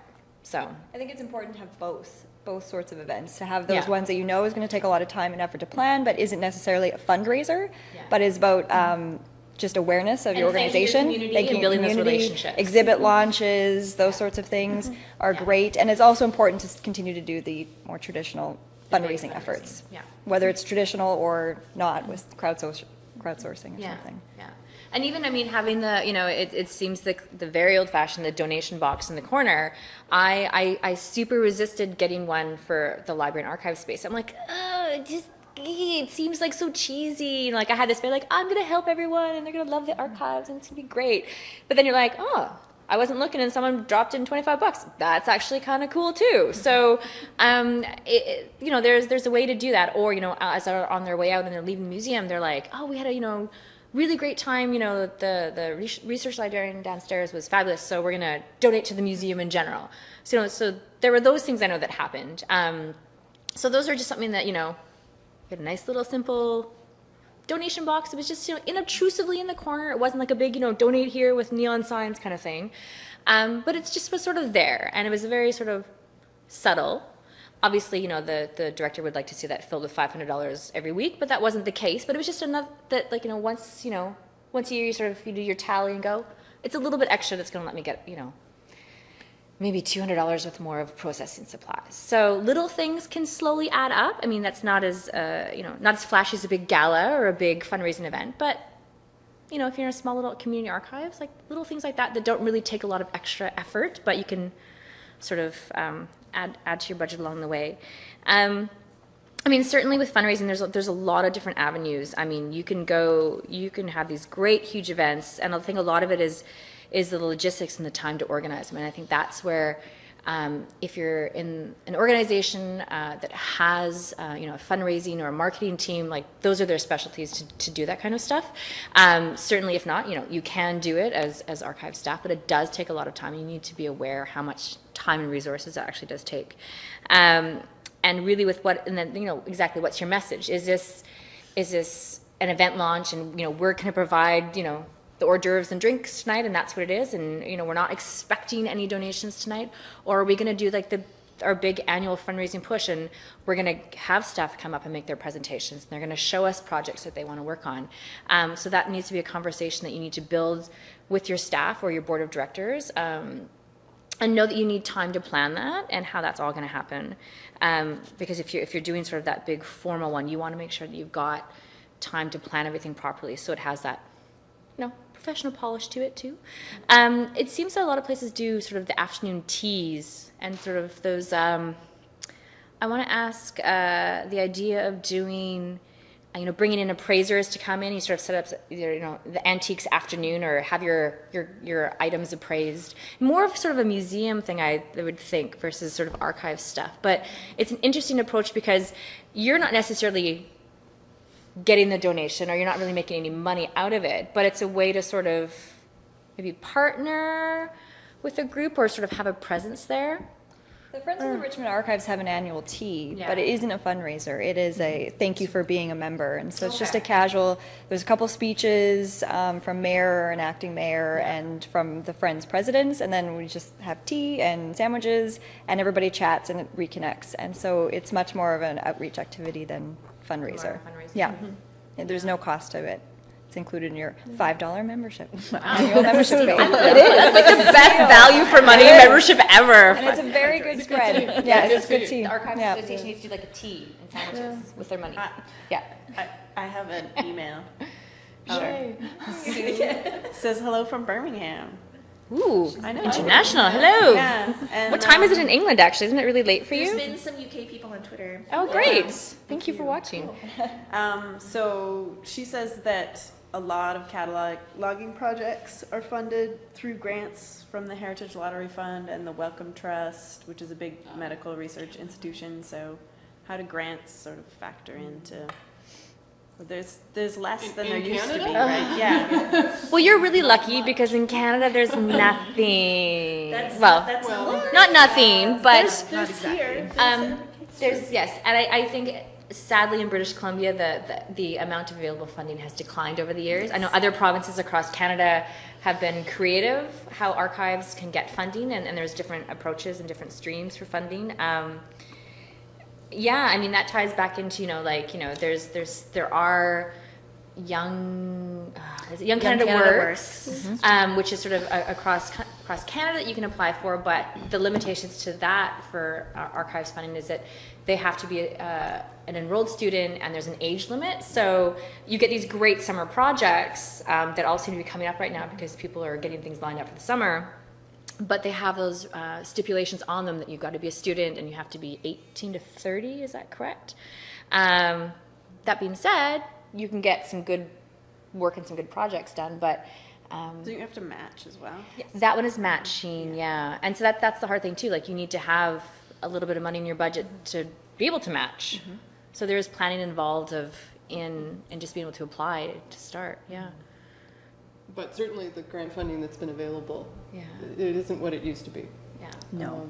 I just wanted to point out that it does exist because the It does. AABC is benefiting from Yeah. it currently. Yeah. So There is I a wouldn't new want federal to, program. yes. It's a new Yeah. federal It just came out. And I think a lot of people are now, and this is a question I get asked as the archives advisor, people are like, so where are the grants? And I'm like, well, you need to be a little bit creative. Like, what is your organization? Are you a heritage society? Are you in archives? Are you attached to a museum? Like, what is your are you a nonprofit? Like, what's your group? Because within those, you can look to the museum community for different grants that are available that aren't necessarily available to the archives community.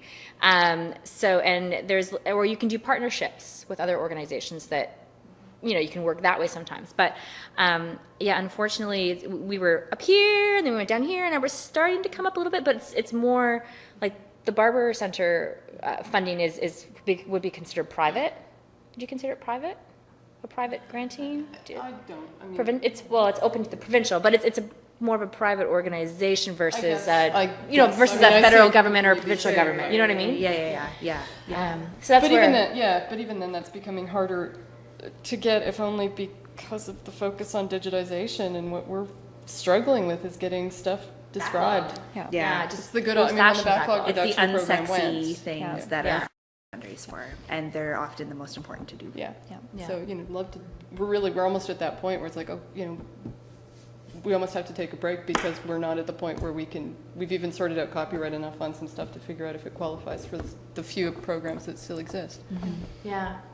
And like most archival panels, we now start talking about the last. Doom and gloom. We all get For depressed. the last half hour, we're talking about this. No, it's good. It's good. It says it's 8 p.m. here. Oh, Oh, okay. thank you for on a Friday at 8:00. Thank you very much. But I think it does speak to the need to be more creative, though. I think with groups like, whether they're friends or other nonprofits or other foundations that you can look to, we've got to start being a little more creative and a little more proactive, I think, than we have been, and a little less embarrassed about going out and asking individuals in particular, and private foundations for many. One of the things we did at the Jewish Museum was to do a sponsorship booklet. So we came up with what are our activities that we're working on, what are our publications, what are the collections in the archives that need processing, and we went out and asked targeted individuals for funding for the processing of those collections. That was successful because people really like to give money towards a thing, this project, this very specific.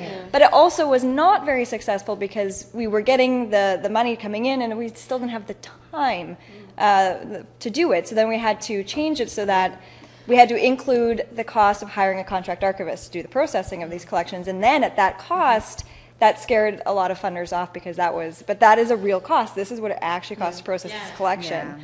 And one thing I'm interested in, because you've got a lot more experience with those sorts of groups, but even people who maybe are listening, I'm curious, when you are looking at other organizations that are not our standard federal government or university funding, how do you make the archival projects interesting? Because our friends group has come up against this with other groups that they've gone to, other foundations that shall remain nameless, but there's a real, I think, legitimate hesitation to fund something that is archival arrangement and description. We're going to process these records. They want to see at the end of it, usually an educational product, whether it's a school kit, a curriculum thing you can present in a classroom, and that's where my staff's expertise really ends, and we suddenly have to find somebody interested enough to come up with that second thing. And it used to be, exhibit or, Yeah. whatever. Glad But you we processed struggle that with that way. end of it that makes us Yeah. attractive to those organizations. And we've been told point blank by a couple of them that you got to do more at the end. It can't just be this thing that you really need done, that core work. And that's the problem. We're looking to have core work done. Yeah. And we don't have the money from the sponsoring institutions to take care of that part of it. Yeah. But I do struggle with how to make us, interesting isn't the right word, but make us fit what these foundations want to do. Because the work I want to do is this, but they think it's really cool and really important, but they can't make it fit their criteria of their founders. Because we don't have that outreach or educational, it's usually educational, I'm finding. So I'd be curious to hear if other people have solved My that only problem. comment on the subject, and the reason why I say I'm glad that you brought it up, because that was like a frequent pressure that I got when I worked in the academic environment, was there's this grant agency or there's this private donor, or there's this foundation, and they want to fund like curriculum development and like kits and stuff seem to be of high interest. And by the time I try to figure out how to do that, like, it's not my thing, and I don't have the time to do it, there's so I'm not going to people explore who- this anymore. There's people who specialize in that. They have education in it. They know what they're doing. Why on earth would we be taking on those kinds of activities? Like, Or how it can you get doesn't that make person sense. interested to help you write your grant application? Because I don't know. Yeah. I don't know what to put down. Yeah, exactly. Cindy, was there? I was just gonna say, yeah, it's kind of sad that it's not enough to just say, okay, now we have this resource that we can make available, and somebody researching to write a historic novel, or Isn't somebody it great writing a to come in thesis, or somebody doing, like, we don't know what it's gonna be used for. That's the exciting thing, but it will, people will find Only it and we will get get excited. excited. Yeah. Please give me your money. I promise. I promise we'll do good stuff with In it. 50 years, someone's gonna really care. And then they're super going to appreciate the fact you gave us money to process it. Yeah. We won't I think be it's around. very, very hard to convince people that this is important. One of the things we've done at Richmond and other places is to bring if it's a foundation, we bring them in and we show them this is the end product. I mean, it might not look sexy, it might not always be digitized and online, but this is what it's going to look like. We can show them before and after, or else going to them and kind of doing a presentation. And that has helped, because if it's just an application and they aren't seeing what you're talking about, they don't really understand this nebulous archival theory idea, it's a lot harder to get funding from them. And it's still hard to get funding from them sometimes, because we don't always fit what they want to fund. A lot of it is educational children, youth at risk, and things of that nature. So it's tough. That's a good point. I mean, bringing it to them, but then again, it's like, okay, now we gotta like synthesize and do Archives 101 in about a 22-minute time frame, and then, but it's a good idea. Again, Archives outreach, and it's sad and frustrating that it has to be at that point that you're like, we need the funds to get the basic stuff done, and it's not sexy, and it's super analytical, but that's of course why we all love it. But it is a true challenge, and I think that's sort of the draining part of the job, when you're constantly like, how am I going to get the funding to do this? And it's a great collection, and I know it needs to be done. And we had a woman that donated her husband's photography collection, and it was an incredible collection, but there was like 20 odd banker boxes filled with photographs and negatives. And when I took over the position, it had already been in the backlog for a number of years. And so I met with her and I was like, I just want to let you know, we haven't forgotten about it. But realistically, where does it fit on my 5-year work plan? Like, it's not going to fit on my 5-year work plan. Like, what do you do? So I was like, again, like, she was lovely. She was like, that's okay, I know it's here. I'm like, well, it might still be here for another 50 years, because how do you even tackle that without, like, that's the kind of thing where you hire someone for 6 months and say, here you go, start to end, here's your project. And that's then also going to cost me $15,000, $20,000, not in my budget, but who's going to fund it? So it's a tough one. I think the digitization angle is good, because that's what's sexy and that's what's cool now, and let's get it up online and we can make some money. But you can only digitize, again, like you said, up to so much. But if you don't have it arranged and described and know if you have copyright, you're going to hit a really fast roadblock, because you need to do that core basic archival work to even get to the digitization phase of it. So, Well, there's digitization, and then there's digital.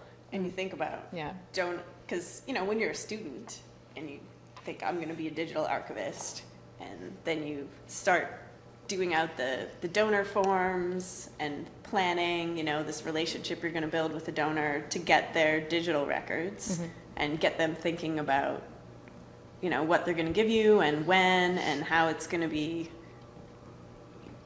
exactly how this transaction is going to happen. And then you think about funding again. And we could have a whole discussion about The doom and gloom of it. Yeah. Let's not talk doom and gloom. Doom and gloom is not fun. We've got about 20 minutes left in it. It's by no means, I don't think we've really even gone into like a really sort of big, heavy discussion about fundraising, but I think hopefully you're sort of inspired by some of the comments and stuff we've talked about. I think some key things for fundraising to sort of take away is that, you have to realize that it's going to take time and money.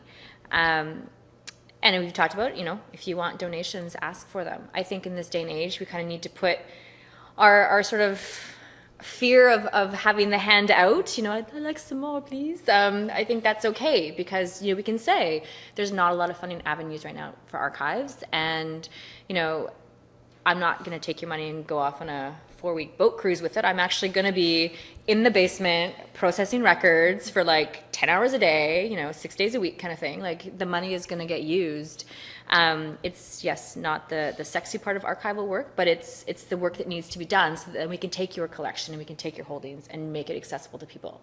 And that's the exciting part, right? Because you have a donor, they come in and they want to see their stuff on exhibit next week. You're like, well, it's not exactly how the process happens. So I think we just need to be a bit more open in those communications, whether it's with donors or if you're at outreach events. I mean, it's okay to ask for money. Don't walk around with a big neon sign, I don't think. But, each of us have our own, some of us are more introverted, extroverted, but there are ways to do it. And whatever works comfortable for you and your organization, I think is fine. If you want to get heavy duty into fundraising, I think it definitely takes skills and experience. And if someone's usually on your board of directors that has a fundraising background, often I think that's usually they sort of look to people that have those experiences to help you. Ask them for that help. Use them for that experience that they have. And the idea that fundraising is not just one thing. There are many different ways of fundraising and how you can bring money in. An interesting concept that I read was that there's no such thing as donor fatigue, just fundraiser fatigue, which I think there's lots of nodding heads and little smiles. That's probably a very accurate phrase. People have funding, and I think these days more often there's a lot of places with their hands out. How do you make donating to your archives or your organization sort of the top of their priority? And it's something that, it's hard to hear the word no when you've put a lot of effort and time into it, or you've done an event and you haven't necessarily gotten the fundraising revenue that you've expected to have, but that doesn't mean that you should give up. And maybe it's looking back, okay, this just wasn't the right avenue to try this. Or maybe I like your idea of putting together sort of your projects and say, this is a dollar value we have for it, and this is what we want to do. And so it gives people a really tangible thing that they can look to and say, yeah, I want to donate my money to this project. I think that's a great idea. And then, but the realistic, let them know, if we get all this money, then great, we can add it to, can it fit into this year's work plan or become a priority for next year's work plan? How that works and how to incorporate it all. Sponsorship on the finding aid. Yeah, sponsored by. I think that's right, and things like that where maybe if there were people that donated to that project, if in the end there's an exhibit out of it, obviously they're the first people on your RSVP list to be invited to the event, right? Because they are the ones that helped fund it. That kind of recognition of that fundraising, I think, is very important. So don't give up the first time you hear no, but just maybe relook at what you're doing or talk to other organizations and. If you have ideas like how can you partner with people or, looking at creative ways and different funding agencies to maybe find some funds. It doesn't hurt to ask. And yes, it takes time and effort, but you never know until you ask. So, yeah. The last little bit of, I think we've touched, donor relationships have kind of overlapped in a lot of our conversations today. I didn't really have a lot to specifically bring up to talk about that because I thought it would come up sort of organically in our conversation.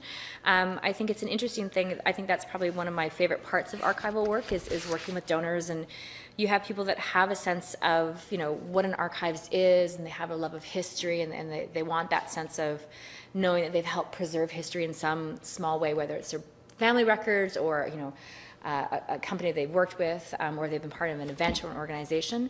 And then you have also people that really have no sense of what the archival process is and what it means when you bring things into an archive. So having those conversations is really interesting, and I really like that part of work. And I think it's a little bit, I get kind of giddy and I get kind of dorky because I get all like, I love archives and, you know, history is great.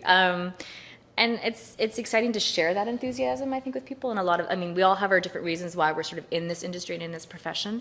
And I think that part of teaching and outreach to people about what, you know, what we do and what happens to the records when they come to your organization and how things are processed and what that sort of timeline of the records are, is an important part of what we do. And it's interesting, you know, some donors, again, we said, you know, they just, I'm going to give you my stuff and I want to see it on exhibit next week. And you're like, well, it doesn't quite how the workflow happens. So, you know, having that, you know, that very open discussion about the realities of the workflow and what happens. And I was lucky to work in a place where the archives was part of the curatorial department. So whenever there was museum exhibits, I was the biggest fan of like, oh, I've got this from the archives and it's great. So I was always sneaking like the little in the, you know, the curator's ear about, oh, this is good or this is good for exhibit ideas. And I used to sort of sneak stuff in there from the archives that would sort of enhance the exhibit, which is really quite nice.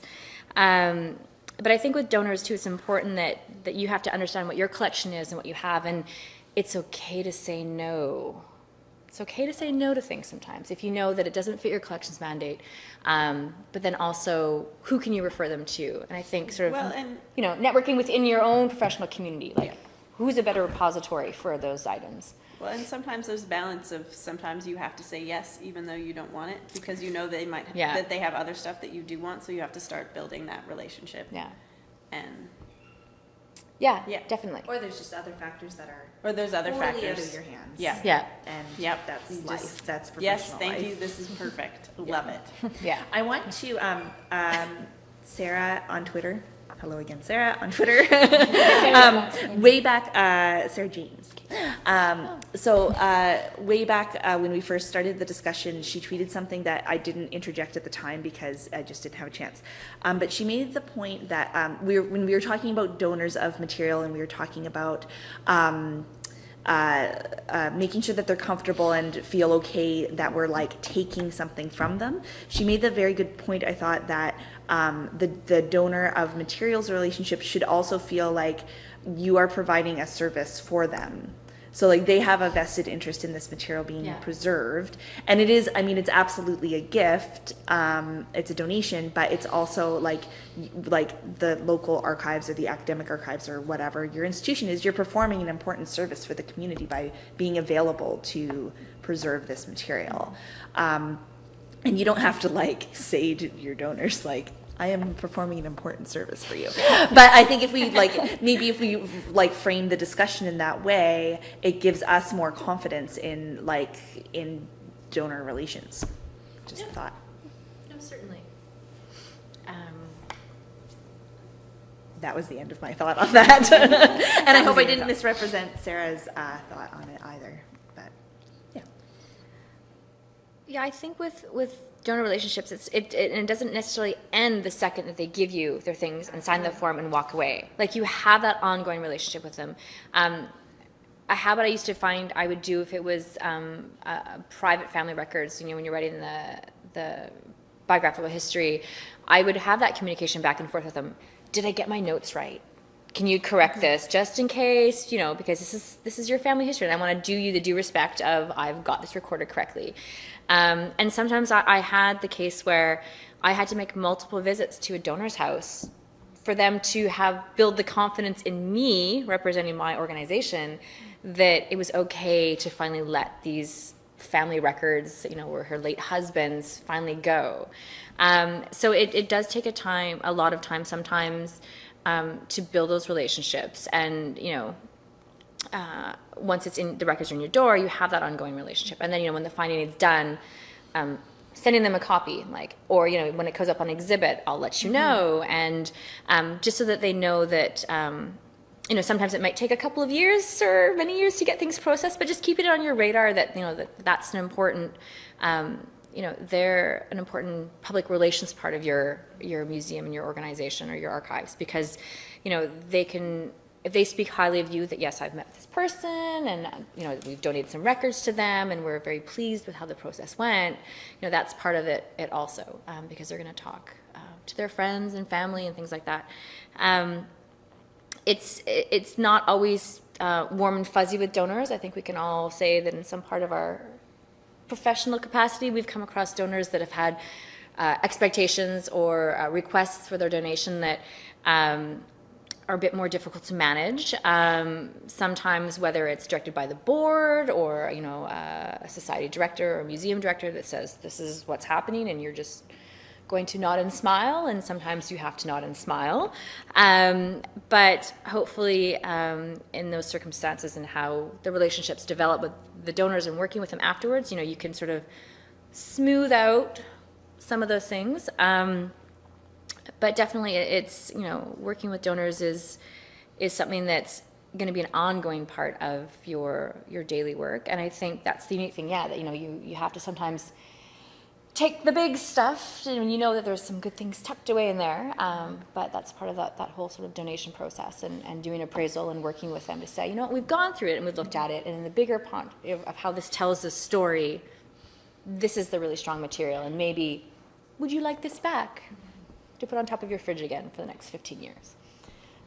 There's ways to sort of work with your relationship and sort of come to those agreements sort of maybe down the road, not necessarily your first meeting. So, but any good tips from the table about working with donors that you found of I think you said everything I was thinking of doing. Is just the donation of our archival material. That first donation is sometimes just, it's the beginning. It isn't the end of the relationship. And sometimes it takes a while, like you said, for that donation to come in the first place. And it's just keeping in contact with them, to show them the progress of what's going on and if it's ever used, and then inviting them as well to come to events and exhibits and launches and those sorts of things. And maintaining those relationships over time can lead to them telling other people about this great organization they can donate material to, and getting other archival donations, as well as sometimes financial donations down the road, if you can continue to maintain these relationships. It's very time consuming, but it's very rewarding and very worthwhile. Yeah. It's definitely, it's nice. I did a research request for someone long distance, and so it was one of the few cases where I actually charged researcher fees, because most of the people always came in and did their own research. So that was sort of a different dynamic that was new. I was like, I'm going to make a little bit of revenue for the archives this month, yay! And did the research back and forth, sent him off his research project. And then sort of out of the blue, 6 months later, got a letter and a very nice check for $250 donation to the archive, saying, again, thank you so much for research time, and I obviously, for me to give you this donation is cheaper than me flying from Nova Scotia to Vancouver for an airplane ticket and hotels for a week, so I can, I'd like you to have this as, towards your collection development. And I was like, thank you very much. I didn't expect it, but I will happily take it to the finance department for deposit, so you kind of never know where those, and you're doing research work. It's part of your everyday work. So it's not like it was anything above and beyond what for that research request than a normal researcher. It just did pay off unexpectedly down the road. So yeah, those are nice. Very much in terms of what Jennifer was saying, I've had similar experiences, and just keeping up the relationship with the donor can definitely open doors to others in the particular communities as well. And it's just a very beneficial relationship in terms of keeping them apprised of when things are used in exhibits or put online, and they're just really proud of their records and so happy that they're being preserved. Or if there's an exhibit, like they bring their whole family and their grandkids and their neighbors, and you're like, that's great, we all, and it's often the case of, we've never been here before, right? And we live in your neighborhood. And like our little cultural triangle down at Vanier Park there, I mean, so many people, they're like, we're at the beach and we walk our dogs, but they never actually go into any of the museums that are there that have amazing collections, right? So those little things that you can do to get them in the door and talk about it. Yeah, I was just going to say, a lot of stuff we started off talking about. Yeah. This morning, a lot of the outreach events, you end up with a donor relationship because they realize you exist and they have something that relates to your mandate. Yeah. And so it's a lot of the stuff like Doors Open, Winter Wander in Vanier Park, It's a great one. which is a park-based institution sort of open house weekend in January, has actually netted us some interesting donations and potential donations, just because people have never walked in the building before. And it's interesting because And when they do, they go, cool. This is, they wearing realize my they maybe have something we'd be interested in. wearing my mom hat, I totally, in the playground talking up Winter Wander, right? Because it's, it's the Vancouver Maritime Museum, the Vancouver Museum, the City Archives, the Music Academy, and the Space Center that's there, and the observatory. Those, it's a weekend sort of open house for a very minimal fee. And, yes, people know about the museums, but I actually am like, the City Archives is open. Like, how cool is that? You know what I mean? Like, people, they know about the museums, but they don't necessarily know about going to the City Archives, right? I'll tell you a failure. So, I'll tell you a failure story about that since we maybe have a little time. Okay, we can talk doom and gloom. We have for 2 the last minutes. We have 2 minutes. Perfect. No, okay. it's not doom and gloom so much. But Winter Wander was an interesting one because it's one we were seriously thinking of maybe pulling out. So to hear you say, I promise I was doing my best to talk you guys up at the playground. because it wasn't reaching our demographic. That we've done it 3 or 4 years, and we just had people who would come in and whip through once, and the little toddlers would run screaming and out of the building.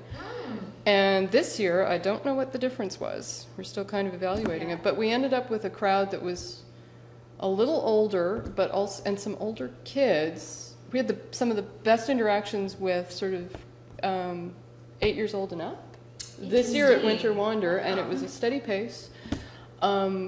Thing of doing something interesting for kids, that's hard, but we ended up with one of our volunteers bringing in a Polaroid camera, because Polaroid's a historic format now.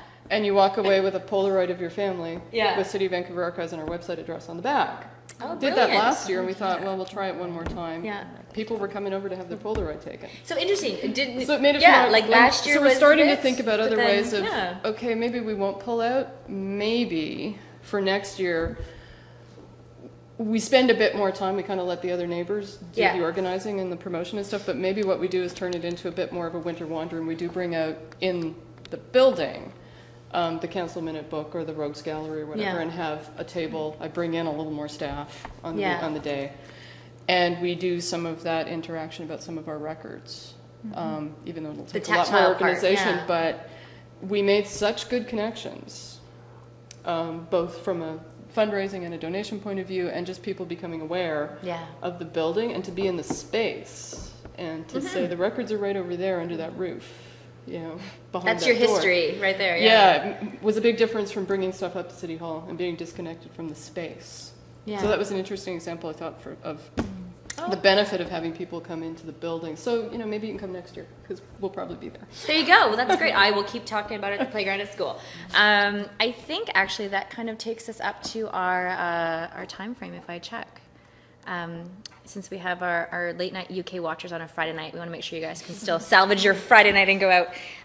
Thank you very much to all my panel speakers that came. I super appreciate you taking time out of your workday to share some of your experiences, and I hope that those watching got something out of our discussion today. Certainly, like I said, it's not the end all be all of what we've said here, but maybe some good ideas you can take away and talk about. For those people that sent in email and Twitter comments, also thank you very much. And we'd like to again thank the Irving K. Barber Literary Center for facilitating today. And Ryan, thank you. Yay, Ryan. Maybe we'll see you next time, since you seem to be our guy. Thank you for making sure that everything works smoothly on your end of things. And probably in about 3 weeks or so, this we'll get sort of a nice clean version of our web broadcast that'll be available for viewing online, so you can watch us again if you want to hear all of our great comments. And we'll send out all the links on the usual listservs, and you can pass it on to colleagues, and that would be great. So thank you very much. And if there's a topic that you're interested in us talking about next time. Yeah, certainly, please. Topics for our roundtables definitely come up from sort of questions that I get or suggestions. So if there's something that you want to talk about, and we can find if I can corral some folks to come and join me up on here on camera, certainly we'd be pleased to think of more ideas for next time. So thank you very much, and have a great afternoon.